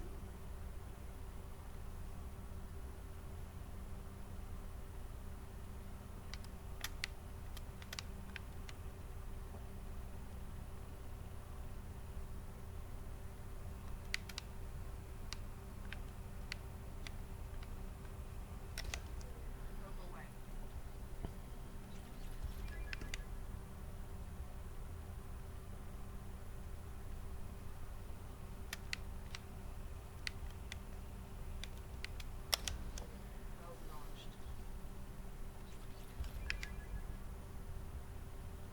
Jeez. Normally the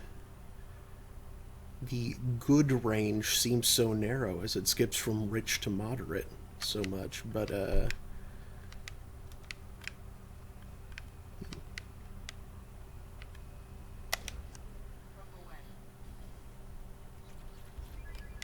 this time it's just staying on good forever.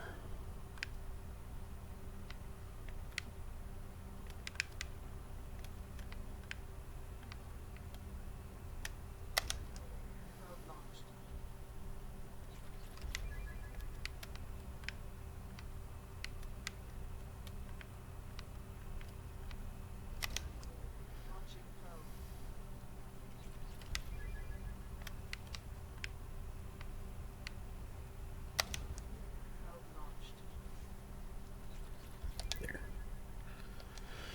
And that time it just skipped poor. Cold, dim, and shrouded by a methane ammonia atmosphere, Zesmani has nevertheless attracted development by Asari mining concerns that service military industries. There are significant loads of valuable light metals present, including titanium and lithium. Titanium is the primary material used in mass accelerator slugs, and lithium is used in the military-grade droplet heat radiators used aboard warships.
Nice.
Okay, you know what? At this point, moderate is fine.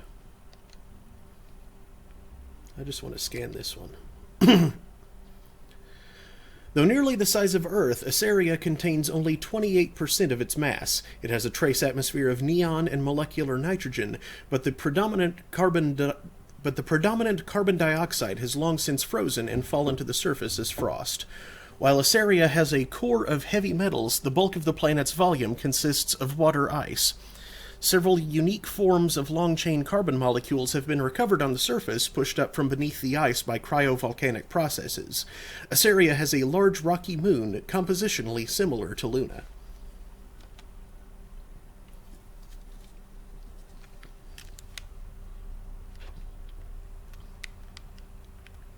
course it's rich. Well, I only have 3 probes, so I better make the most of it.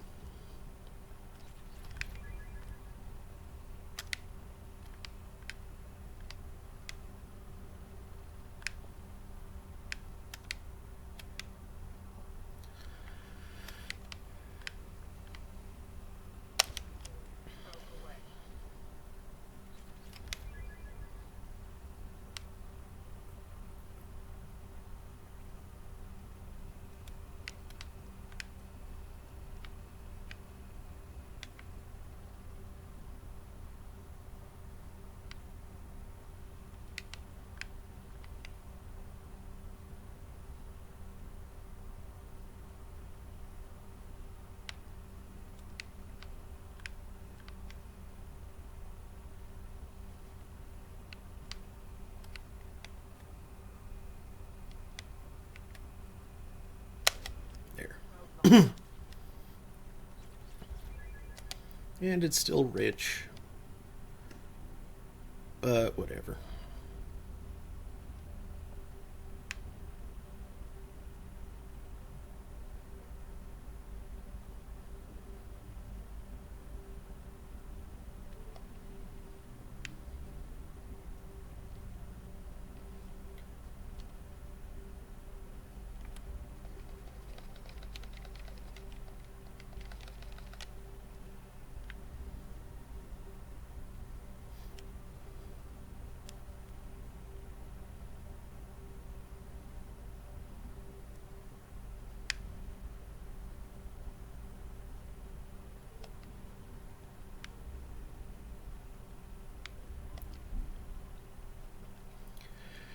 Galon is surrounded by an extensive ring system. The inner rings are composed of pulverized nano-manufactured carbon materials, thought to be the remains of an Arthini helium-3 mining infrastructure. The few pieces of larger debris found indicate a materials technology at least equal to the current galactic state-of-the-art. The outer rings consist of water ice, silicate dust, and the odd bit of rock. Analysis of the debris often show shock damage and evidence of rapid heating. Some parahistorical theorists insist that the outer rings represent debris from a moon or moons destroyed by mass accelerator bombardment. This has been rejected by every reputable xenoarchaeologist. While it is theoretically possible to destroy a small moon utterly with dreadnought bombardment, no species sees a compelling reason to do so.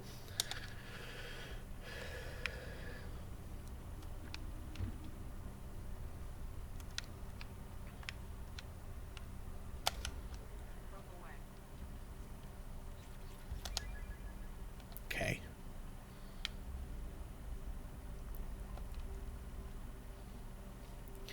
Ifo is a rocky world with an atmosphere of oxygen and carbon dioxide.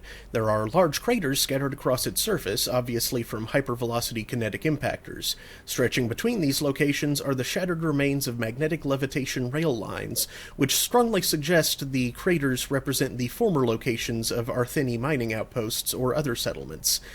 The equatorial region contains an extensive network of canyons formed by the planet's abundant liquid water. Travel advisory. Ifo's atmosphere is approximately 41% carbon dioxide at sea level. This level is 4 to 6 times that necessary to render most species unconscious within a few minutes of breathing it. Breathing masks must be worn at all times when on the surface of Ifo.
A Helime is a post-garden world that once enjoyed an Earth-like oxygen-nitrogen atmosphere.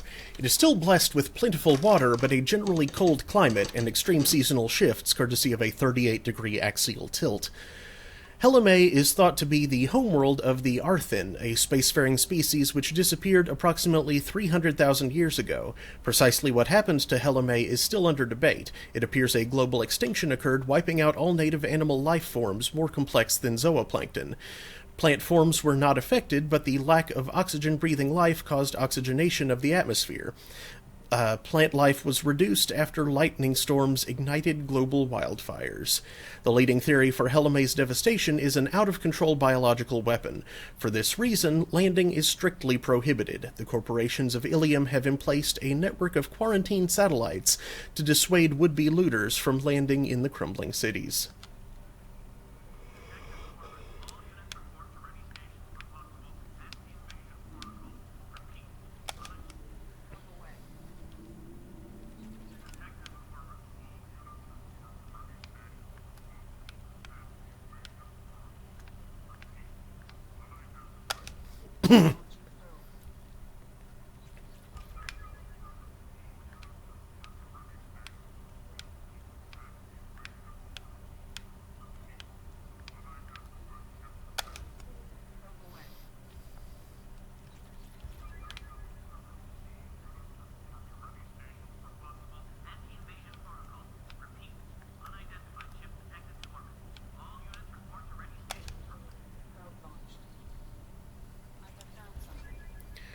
Mercenary activity detected inside a mining facility on planet's surface. Facility confirmed registered to Eldfell Ashland Energy Corporation. Eclipse presence confirmed. Distress beacon powered down at site. Sensors detect multiple spacefaring vessel launches from facility.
There.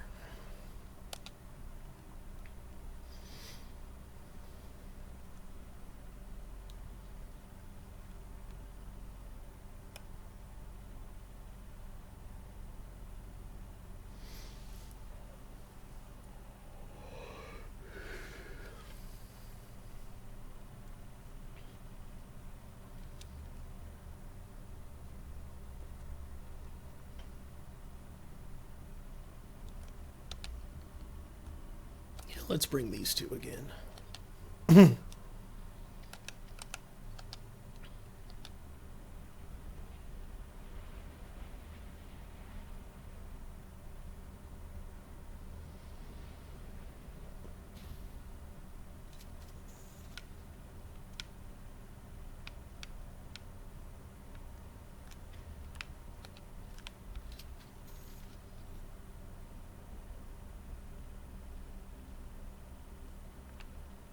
Little bugs.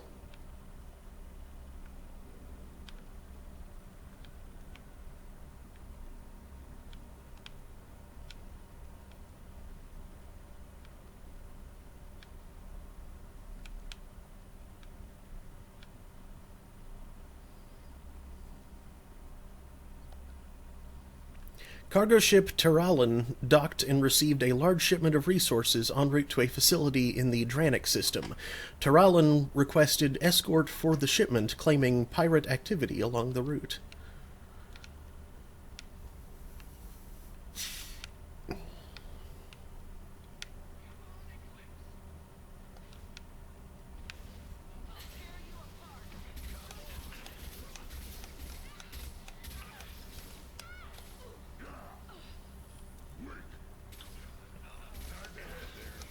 Oops. Yeah, you got that.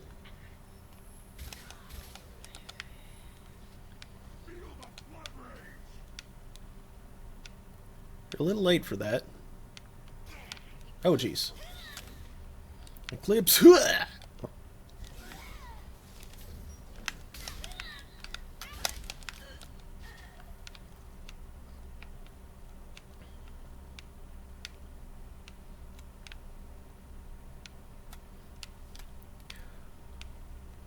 Hey, little sister, shotgun.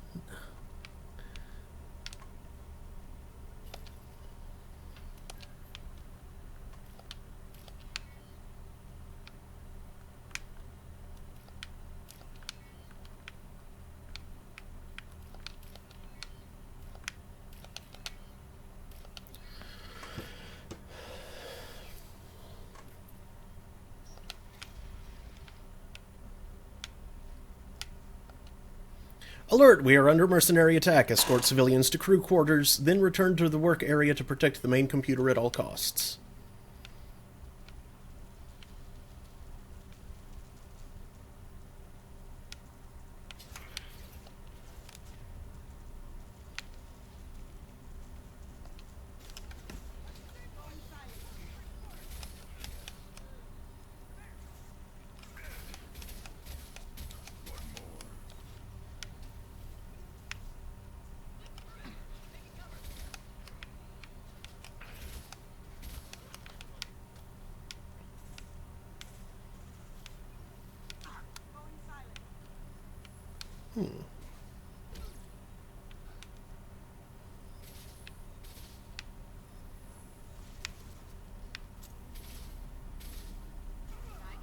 Y'all got him.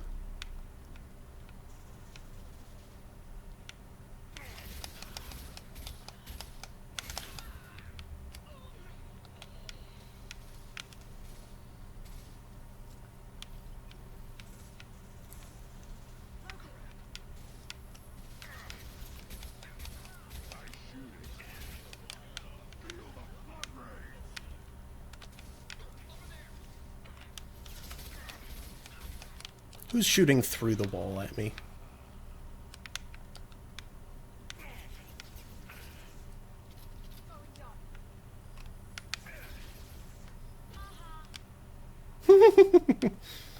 I love her.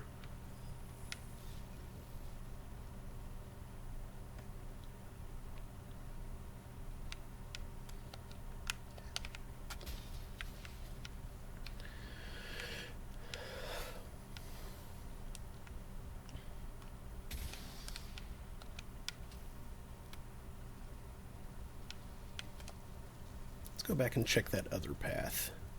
And I'm pretty sure it just brings me right back around there. Oh, it closed it off. No.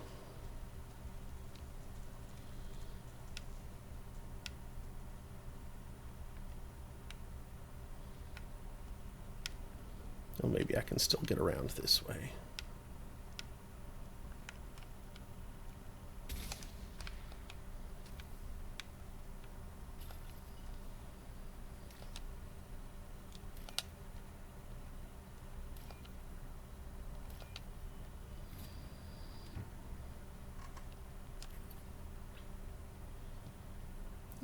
Shipping log, cargo ship to...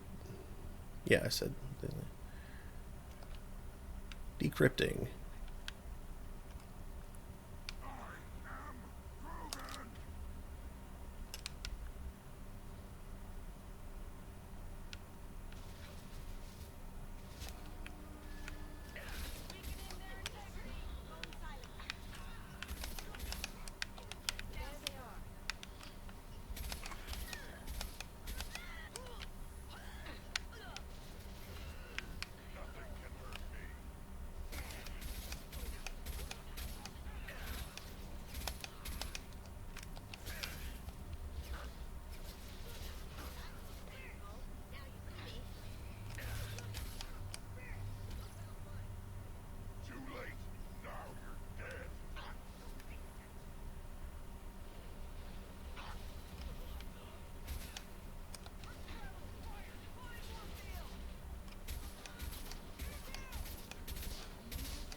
No? So you should see Toby running all over the bed. I still can't hear you. You should see Toby running all over the bed. He's so cute. Back and forth. The cage and the box and the paper bag and tissue box. Yeah. He looks adorable. Aw. Just running around, running over his knee, crawling up on the legs, jumping back down. Cute.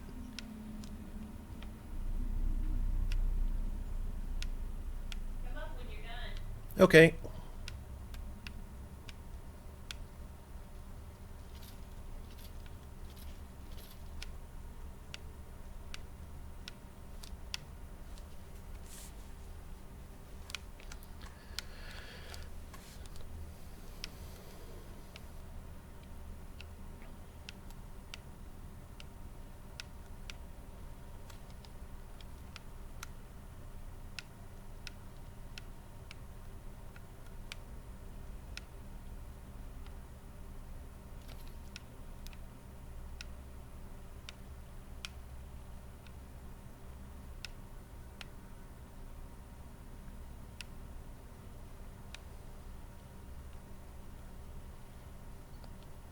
There we go.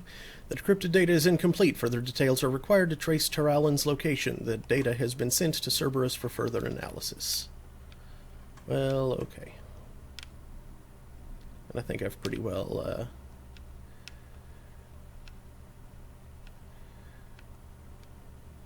explored this place as well as I can, at least.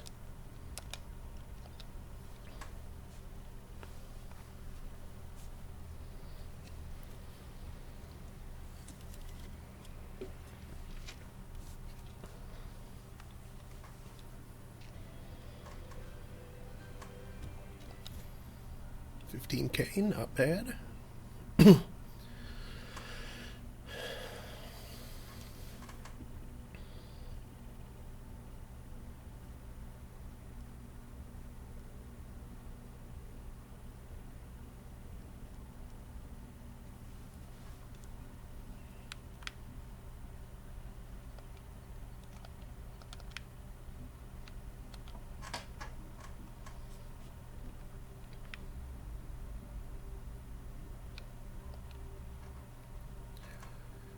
Tidally locked to the star Zelene, Nepaima has the expected hot pole and cold pole. Along the Terminator is a thin band of nearly habitable terrain. Unfortunately, the local biosphere is based on a chlorinated oxygen atmosphere. It is not sophisticated, but it has proven highly dangerous. The Asari surveyor Viralis landed on Nepaima in 1684 to study the local ecology. Unbeknownst to the crew, a handful of native chlorine-fixing microbes passed through biohazard screening and entered the ship. The Viralis returned to the point of Nos Parnalo on Ilium, where the Nepaiman microbes escaped into a temperate environment with plentiful unused chlorine. The microbes devoured the chlorides in the earth. As metabolic byproducts, they produced toxic polychlorinated biphenyls. By the time the infestation was contained, an area of nearly 30 square kilometers had been effectively turned into a toxic waste dump. Nos Parnalo had to be abandoned, accelerating the development of Nos Astra.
done pooped himself out. Aw.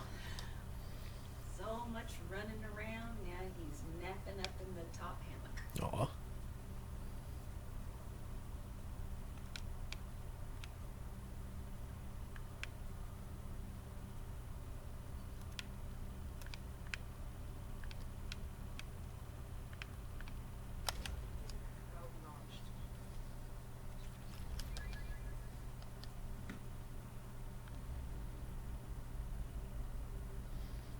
Okay. Gonna head back here and finish plundering for no reason other than I can, basically.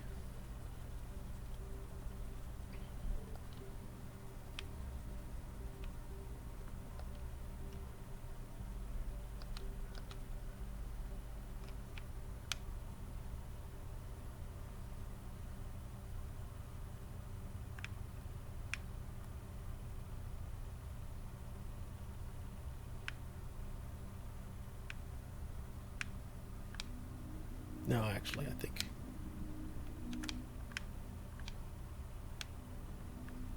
There.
Alright. That does it for this cluster.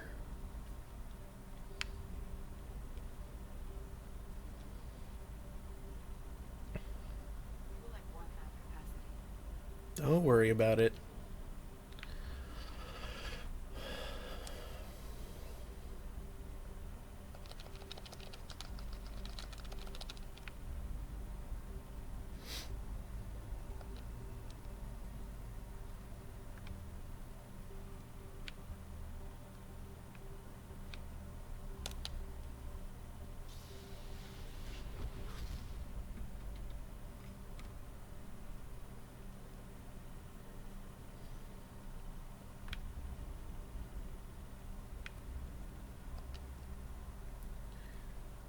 A Jovian gas giant, Vim Osca, Weeping Witness in Hyperion Volus, is a low-density hydrogen-helium planet with 35 moons. Later this year, 33 of the moons will be visible from the planet's surface in a conjunction, an event that will be recorded by space probes from all over the galaxy. That's cool.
A unique discovery, Aphros is a heavenly twin, a planet in a star system that has not one but two worlds of sufficient mass to retain a nitrogen-oxygen atmosphere within the habitable zone of its parent star. Fossil evidence shows abundant vertebrates and evidence of a sapient terrestrial avian species in its Bronze Age. However, the only trace of contemporary life on the planet is that of single-celled organisms in its seas. All else has suffered from an extinction event, a series of massive impacts that vaporized vast quantities of water and lofted dust into its atmosphere. Early theories that this event was a collision with a fragmenting asteroid have now been discounted. The impact craters were aimed directly at habitation centers. Interesting. Anyway, I have to go record my life. I will be right back.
Okay, I'm back.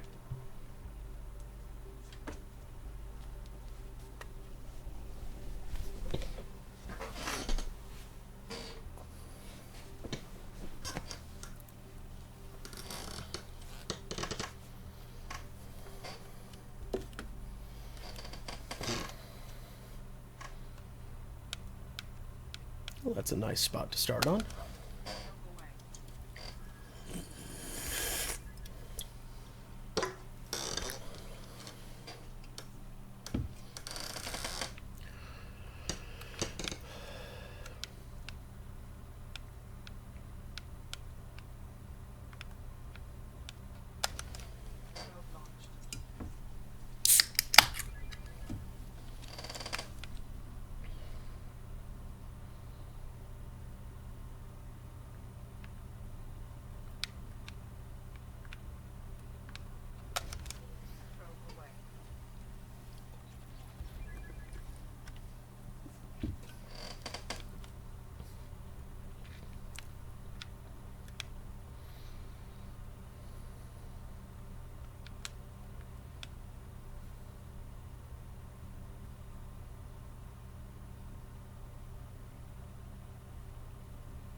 Anomaly detected. Scans show a crude base established on the planet's surface. Communications match known blood pack mercenary protocols. Numerous life signs matching Vorcha genealogy detected. The base's material resources match our data on weapons manufacturing components.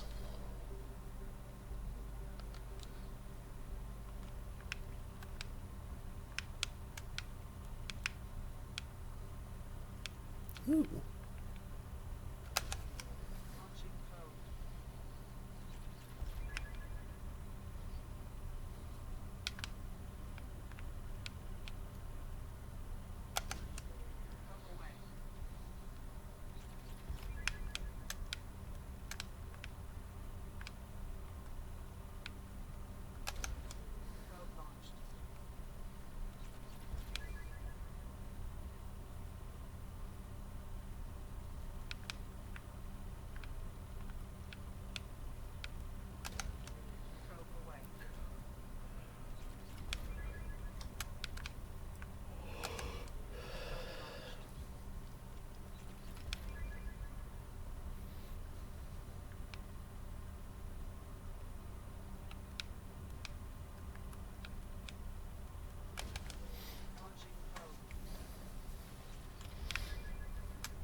And land.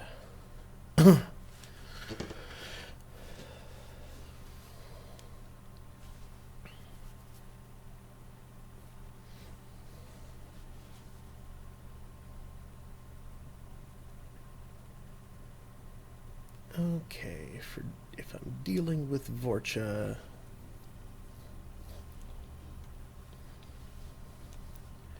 I want strong attacks.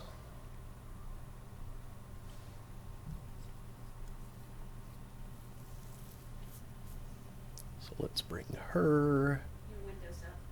Oh, thanks. Yeah, let's just bring a ton of biotic power. Out there, but Ooh, it's- nice. It's pleasant. Yeah. So, I mean, it's a little cooler than we would want it in here, but Sure. let some fresh air in.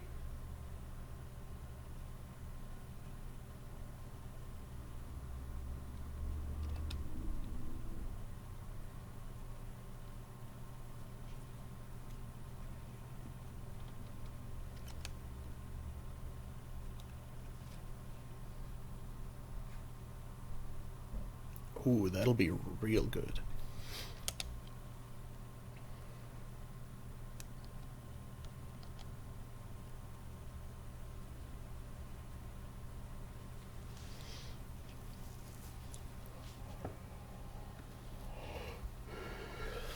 Detecting a large power source inside the base. It is probable that destroying it would disrupt the entire facility. You'll get your resources when they're good and ready. You want to come mine these rocks yourself? Everything will be ready for the attack. If you'd gotten me the additional Vorcha I asked for, I would have been done by now.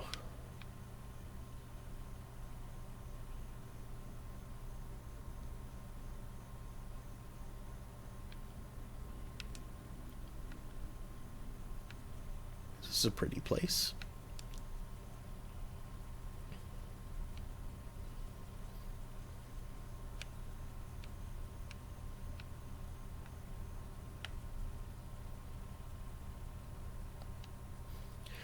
I'm sending back 2 of the Vorcha you sent me so that you can see what I'm dealing with out here. I suggest you not arm these morons. These piss-poor shots are more likely to blast the broadside of one of your generators than hit their intended targets. Maybe once you understand what I'm dealing with, you won't be so quick to mock me when I ask for some goddamned assistance.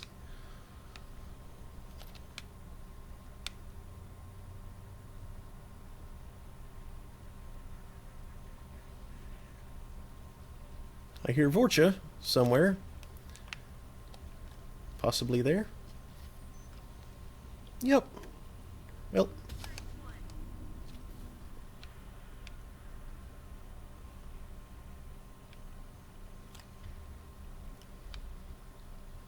Okay, well, there's more in that direction, but they are... Oh, geez. Oh, they're down.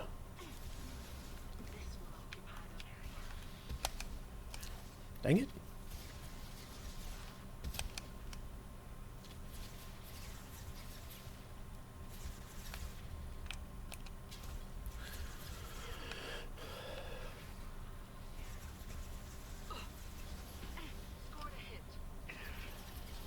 Ow.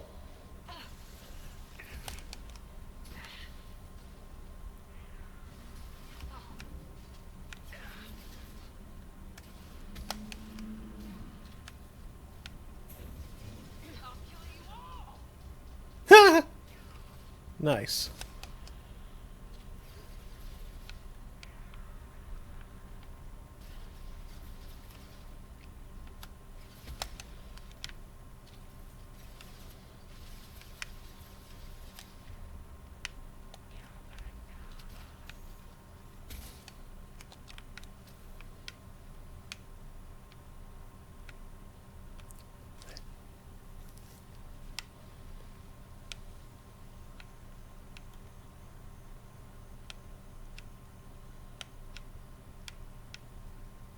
Oh, wow, she just charged right down there and was taking him on. Way to go, Jack. Some of my Vorcha have gone missing. I need more if you expect us to get this work done on schedule. I don't care how you get them. Ask Garm for his extras. He has to have some cast-offs that are good enough for mining duty.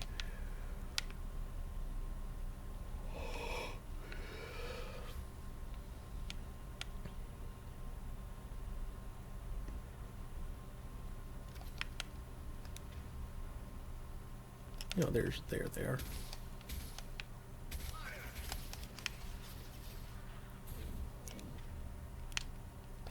I can take you all. Whee! Well, he's gone. Whoa, hey there. Bring eternity.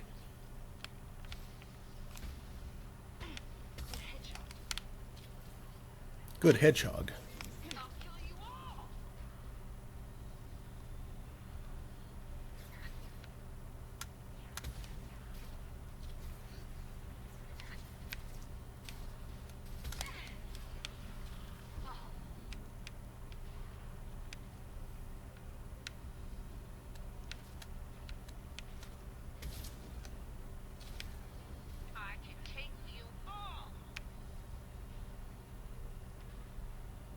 Well, he's not for long, I guess.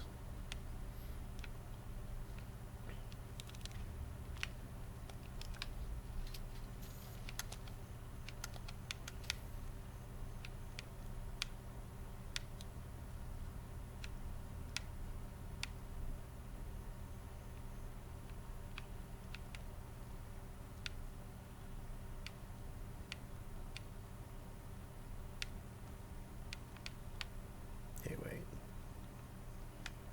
Did I target something briefly? Maybe it was just the door.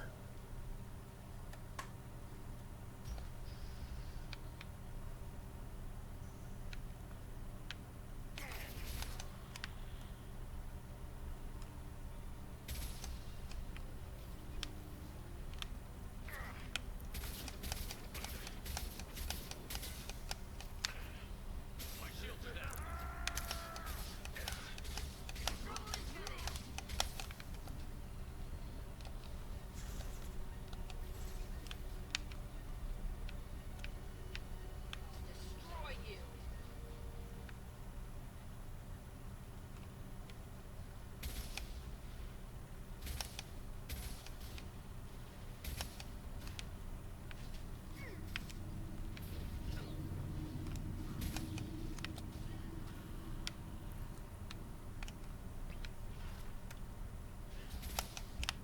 Ow.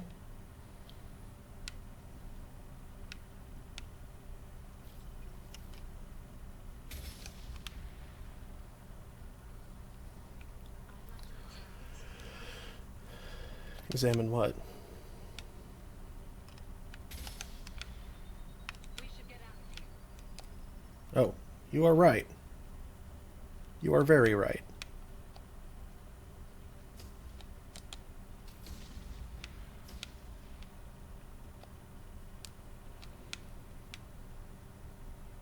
Fortunately, there's not really anything left here aside from a little bit of ammo. Yay, ammo.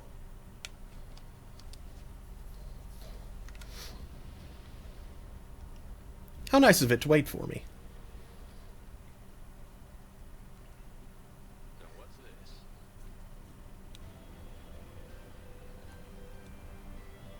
this? Nice.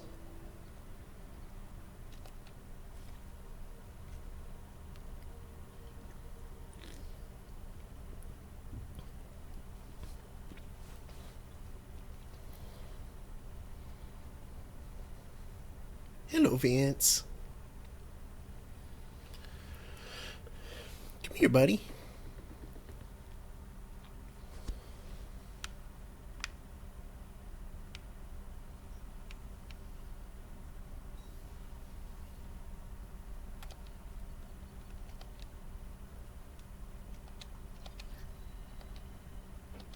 Cool.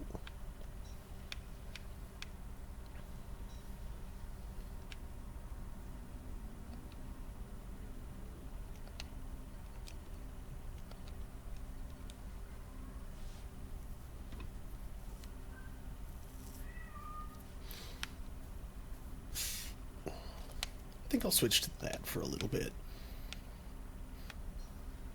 I haven't used it yet, and there's an achievement for using 5 of them.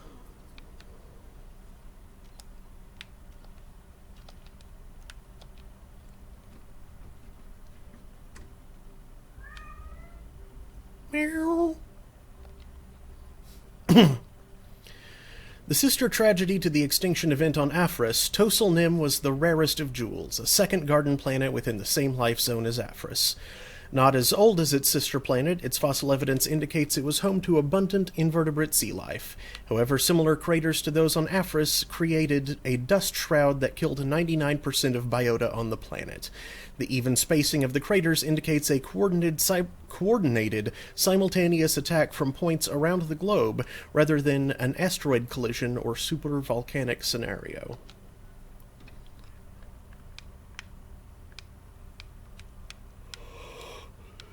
Hey, there we go.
That's a lot.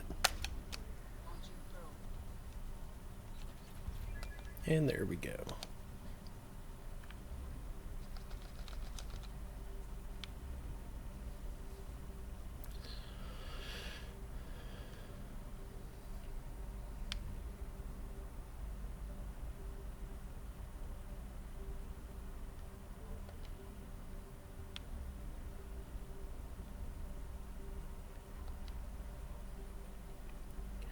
Named the Shining Sea in an Old Volus language, Bovis Tor is so named for its boiling surface rich in glowing hot alumina, flecked with dark ridges of carbon. Its thick atmosphere of nitrogen and oxygen is no indicator of life, since the temperatures are simply too high. Now, see, Bovis Tor just makes me think Rock of Cow. Maybe this is the meat planet. It looks like the meat planet. Planet made entirely of meat.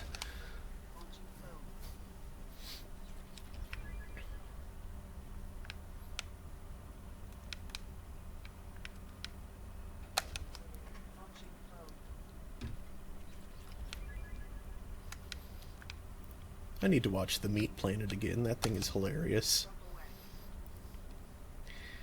If y'all haven't seen it, they spliced up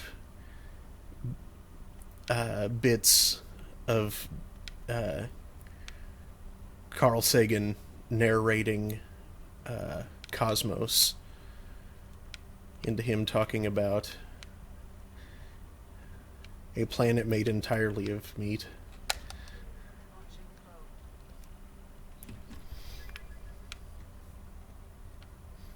It was like millions of years ago. An ancient god exploded or something.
Talisphia is a planet capable of supporting life, if that life happens to breathe ammonia. Discovered by Asari explorers, the planet was used as a bargaining chip by the Citadel Council, who quickly drafted a colonization agreement with its wealthy client race, the Volus. The Council would fund the Volus colonization effort in return for massive trade benefits. With uncharacteristic enthusiasm, an enormous Volus influx ensued, and the Council reaped the economic benefits for a dozen years before the colonization bubble burst. Today, the economic good times on Talisphia are long gone, and modern Volus businesses are cutthroat operations.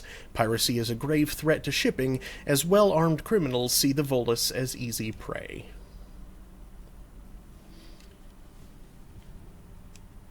That is a large population, though.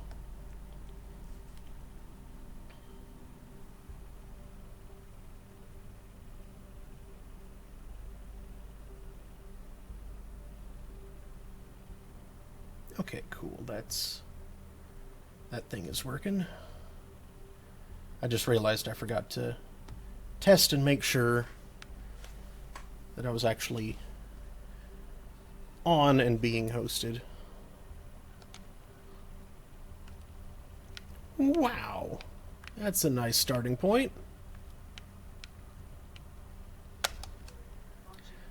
Takes it straight to pour. Wow, really?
All right.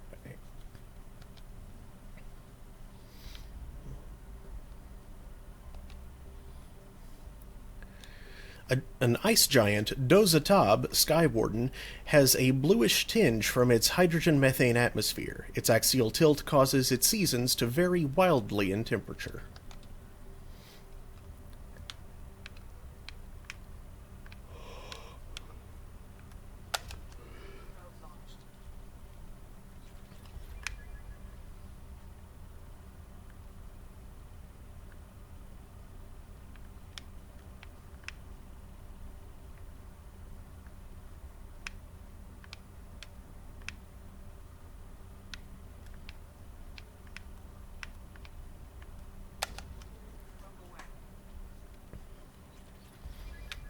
I just had a thought.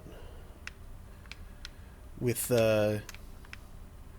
all the planets that this game seems to think are extrasolar captures, which, you know, is a thing that can totally happen, I wonder if the bizarre axial tilt of Neptune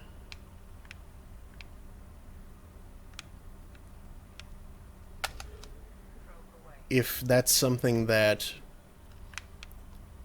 is seen as unusual, but entirely within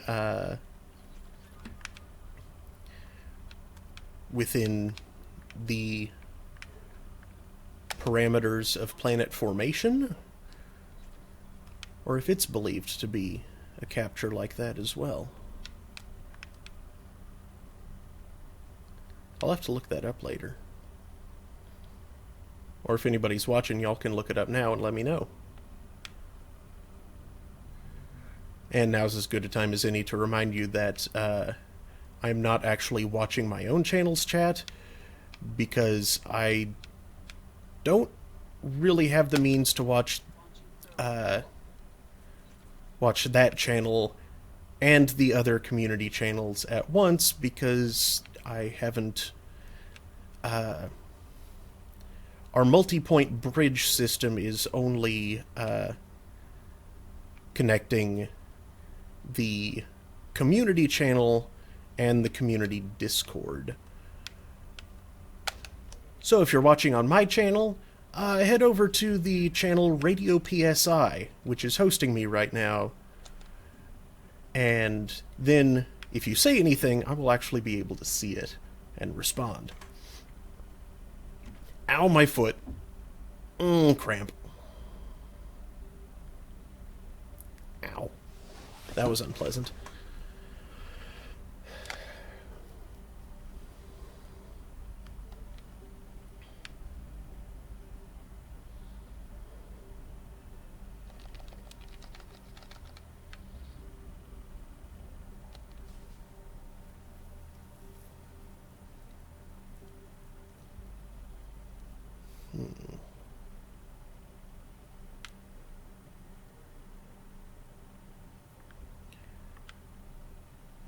Were there any other shops? Actually, let's, I know that there were other shops on the Citadel that I hadn't yet gotten everything from.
Great, now I look like a Ghostbuster or something.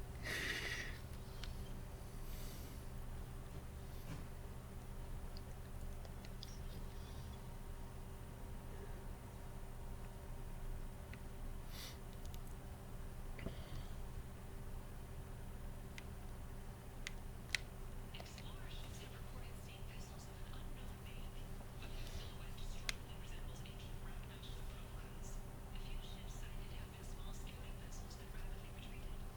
The council has pledged a full investigation.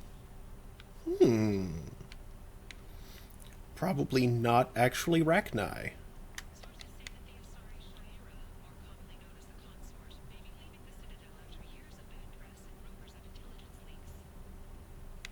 Huh. Intelligence and Shepard's rumored survival are mixed. While some are overjoyed to see him return, others believe his false death was a betrayal. All businesses using security mechs have been asked to check their systems for a potentially deadly virus that can disable targeting safeties and friend or foe identification. 2 years after a Geth attack nearly destroyed it, the colony of Zoo's home has announced plans for an expansion. Hey, cool. The recent attack on Horizon has other Council species looking to their own security. A Turian fleet is reportedly bolstering its crew complement, while the Solarian Special Tasks Group is reportedly investigating the colony attacks. Ghosts. Ghosts. Ghost. Period, question mark.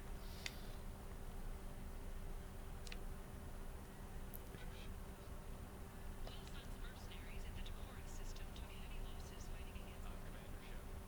This is my favorite store on the Citadel. No items available. I thought I had one left there.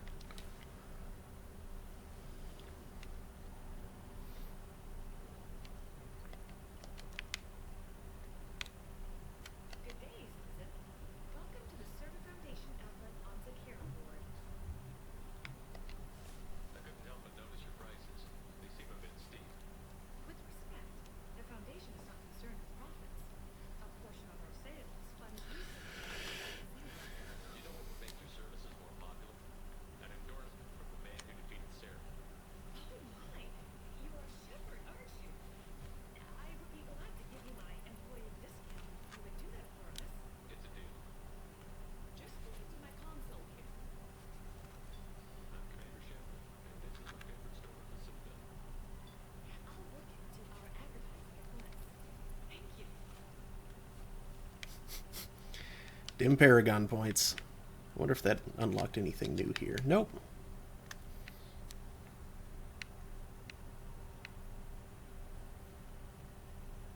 Look, it took me a long time to get the refund.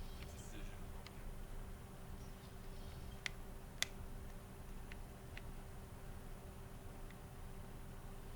Okay. I wasn't sure if maybe there was a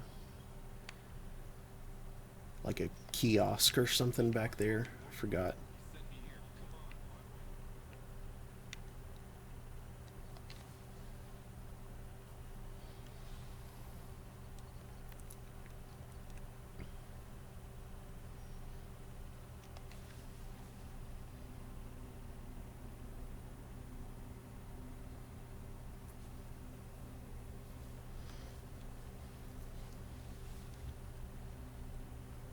Hello, Remy. You want to hop up in my lap?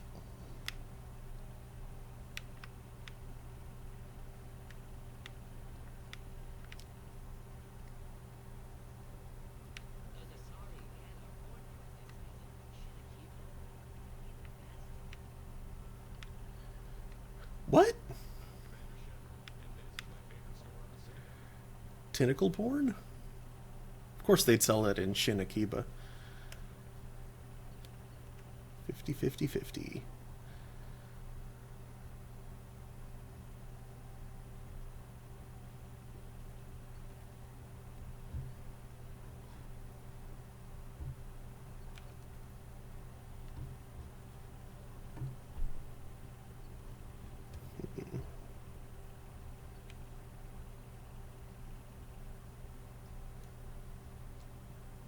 Yeah, let's go with that one.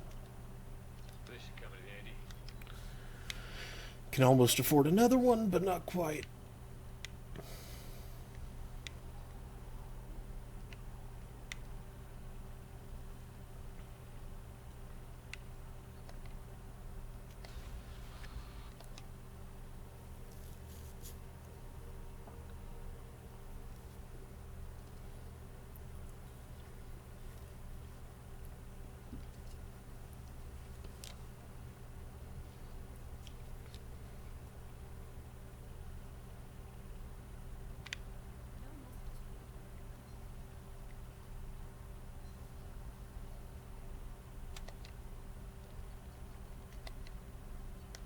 Wait.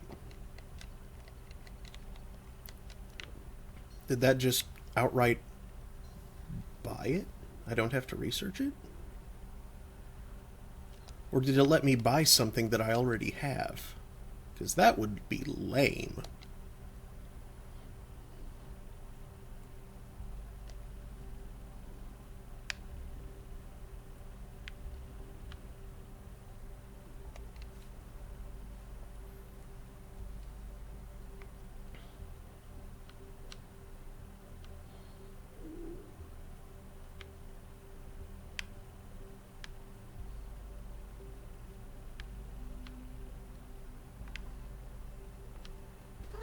Huh.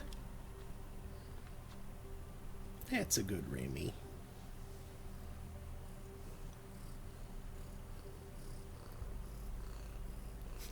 Dodgy Dave.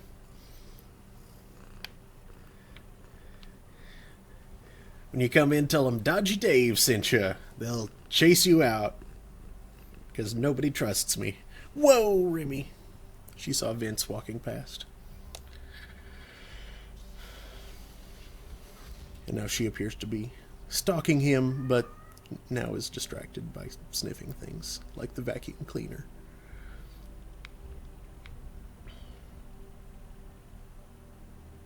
Oh, there's only one planet here. Haskins.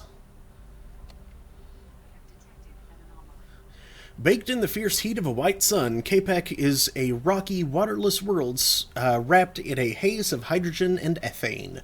Sulfur and iron give yellowish and black tinges, I almost misread that as tigers, to much of the planet's surface. No registered settlements appear in the records, though there are clearly metallic anomalies that indicate roofed structures. I mean, I guess orange is yellowish. So, yeah, Bengal tigers.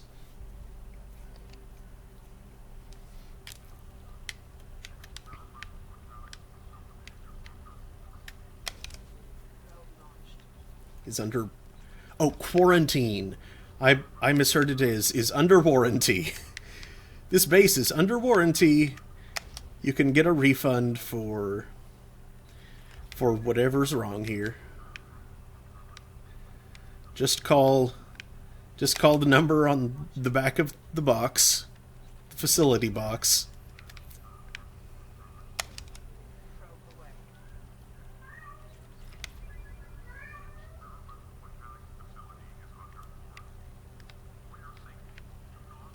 Warrior safety. Ooh, that's some EZO.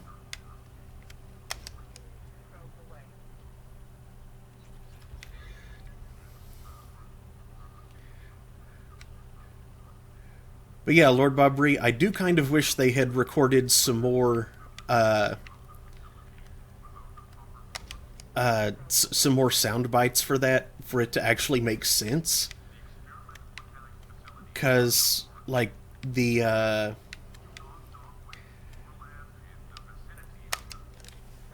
stores that he does that for aren't really in direct competition with each other. So it's not like it would make that big of a difference for anybody who came in there, except if they were going to all of them, in which case they know that something's up. Like for the Serta Foundation, he could have said something about all of the proceeds going to, all of the proceeds benefiting genetic disease research. Or at the weapons place, talking about big game hunting, stuff like that. Surface scan detects mech production facility matching the registration parameters of Han Kedar Corporation. Facility reports emergency lockdown at this location. Personnel scans report no living beings detected. Hazard scans show a large number of virus-infected mechs quarantined within the facility. Deactivation of the primary production line controls should disrupt the creation of additional infected mechs.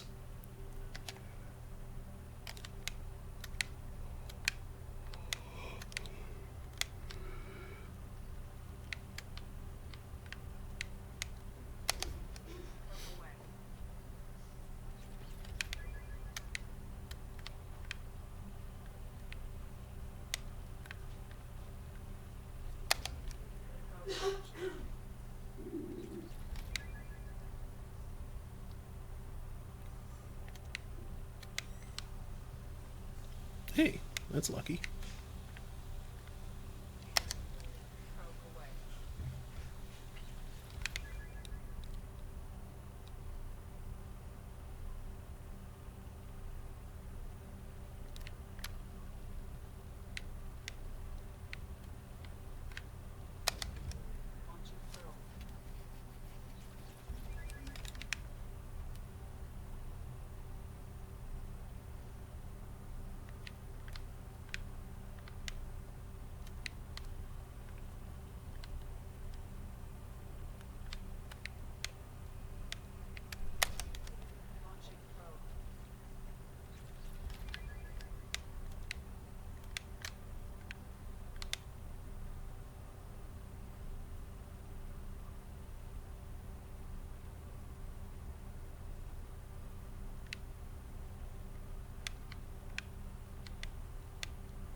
It's still at moderate, but I'm not finding any remarkable deposits left.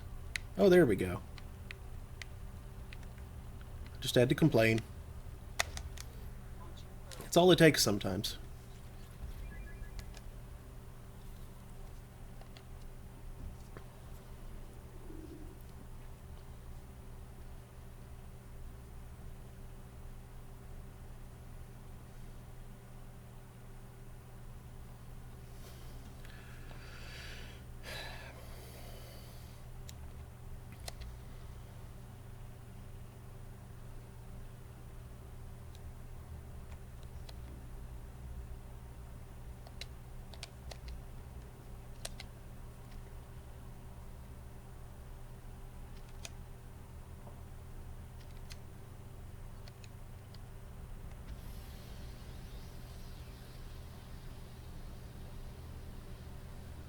Ow.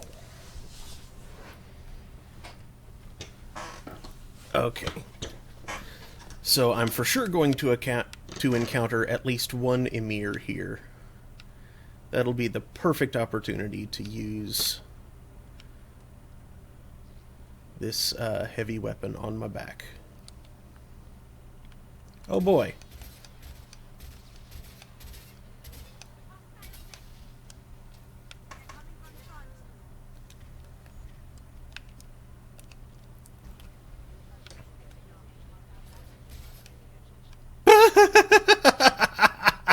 The door closed on him. That's great.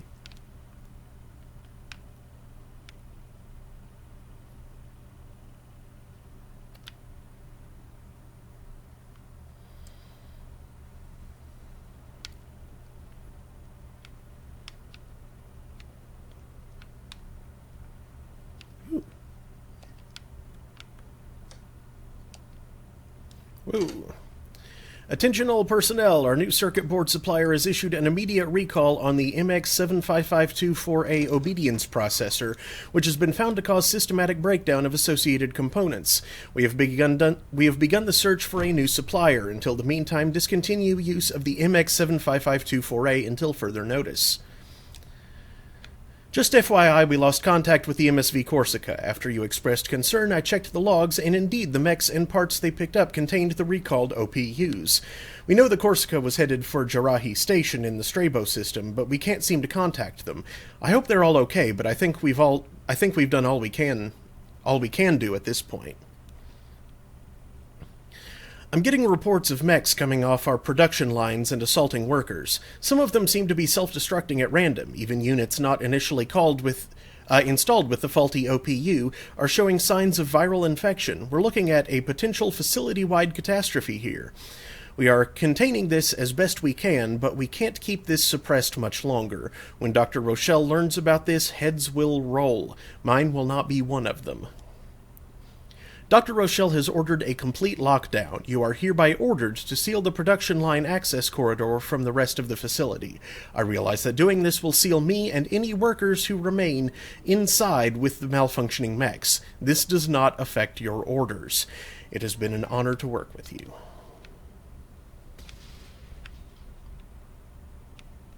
Oh, hey.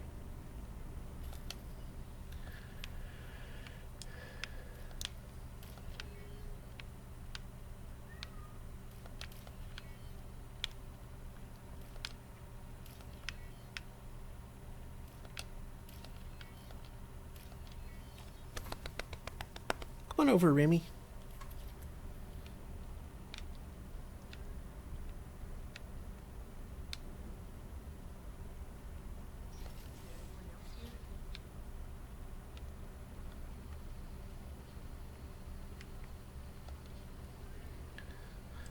Chief, I've located the Asari Dr. Talorasan in the production line access corridor. We've set up a barricade and disabled access to the rest of the corridor.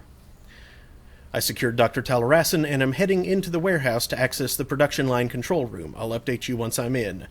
I'm in the warehouse. It seems pretty empty, sir. I can see the control room just above the storage area. I might need a few minutes, but I'm pretty sure I can get that main production line shut down. We've been spotted. Where? By who? Oh, there.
At that distance, that thing's probably going to be more useful.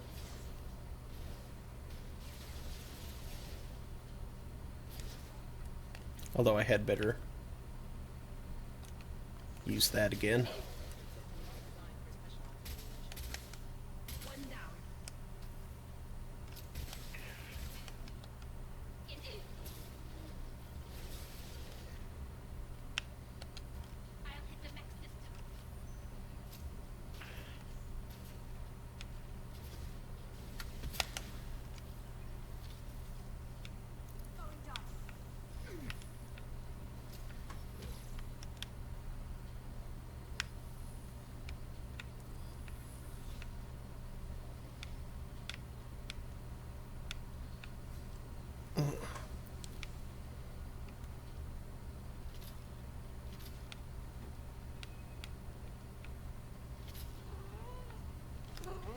Hey there, Amy.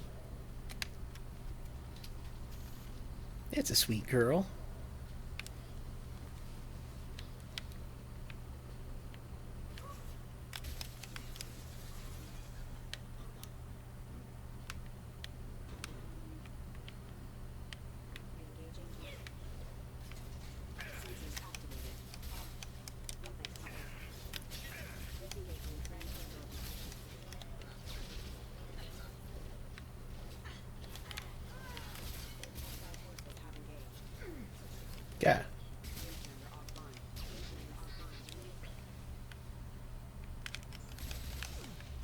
Ow!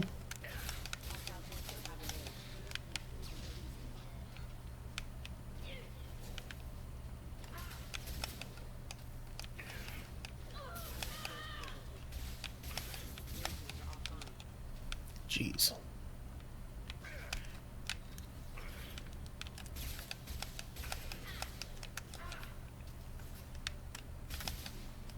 Remy, no, don't get on my desk. Especially not in the middle of a firefight. Arr.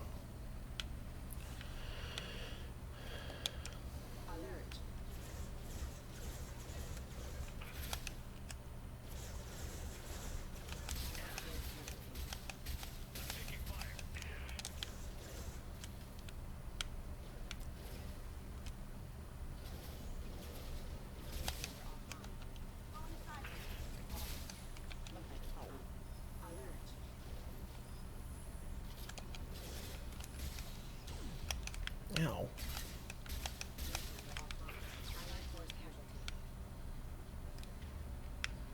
You know what? I'm going to switch to that thing. Warning, hostile force using non-standard antigen. Allied force casualty. Threat neutralization initiated. Hostile forces have engaged. Offline.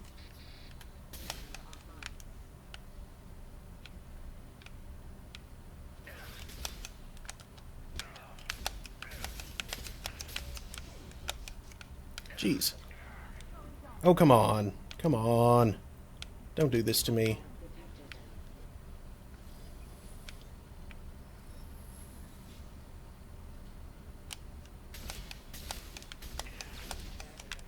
Impact event.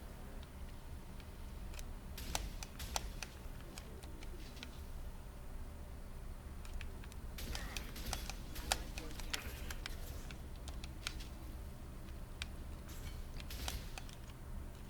Offline.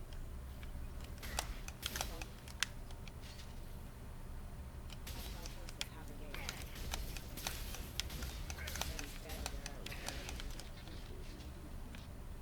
Jeez.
Why would shutting down the production line do that?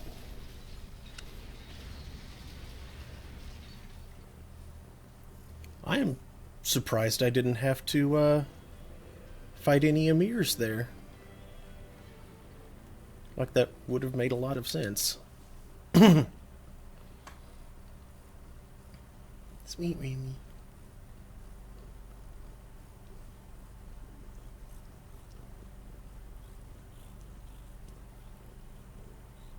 Good girl.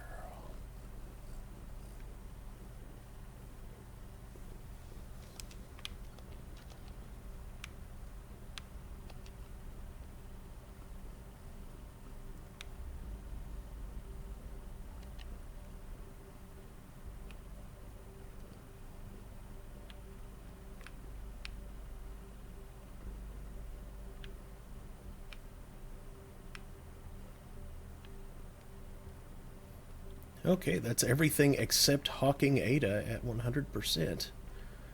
I'm going to revisit the Shadow Broker base.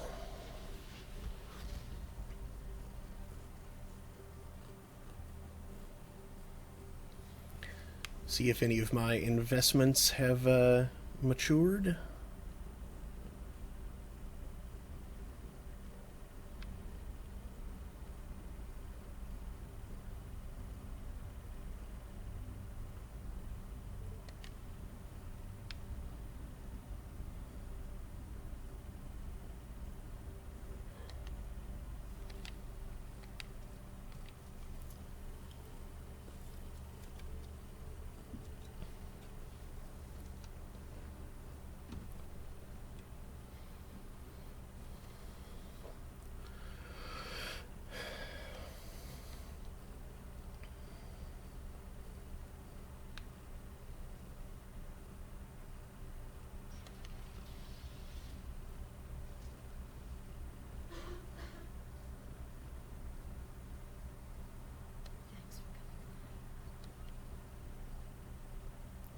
Nice.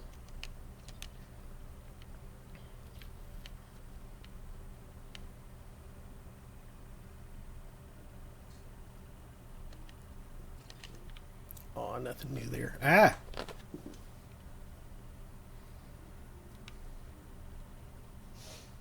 Really behave yourself. She always excitedly jumps up whenever she sees someone past that opening. Yeah. Doorway isn't the right word. What do you call that? It's not really an arch either. It's No. rectangular.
Yes, pizza order. Eh.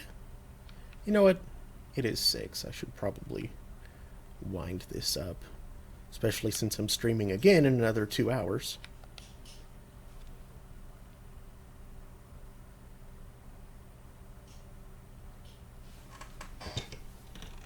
Why did it suddenly get quieter?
Ghost was in the sink, trying to go down the drain.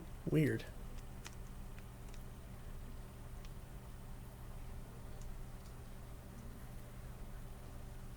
Probably from something that TJ bought. Did y'all not misplace any screws?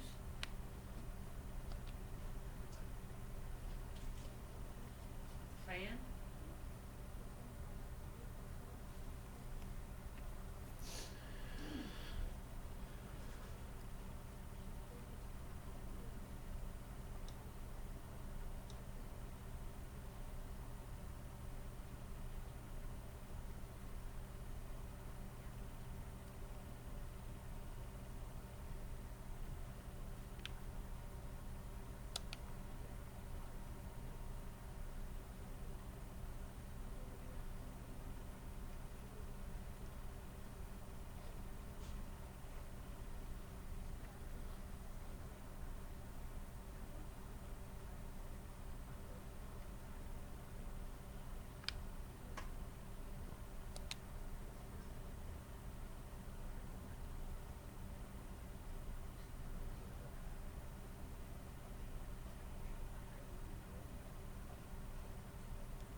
Ow, ow.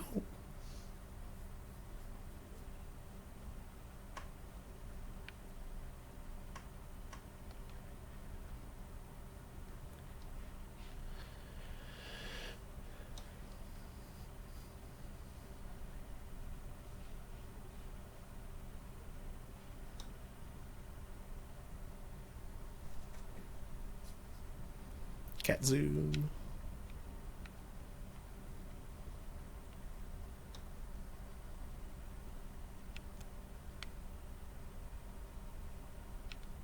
I should check back in on Jack. Make sure she's doing okay.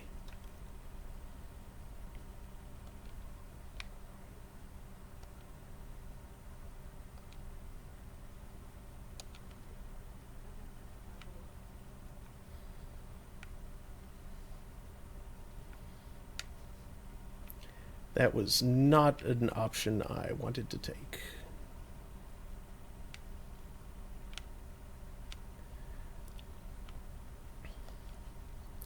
Well, I think I'm going to call it good for now, though.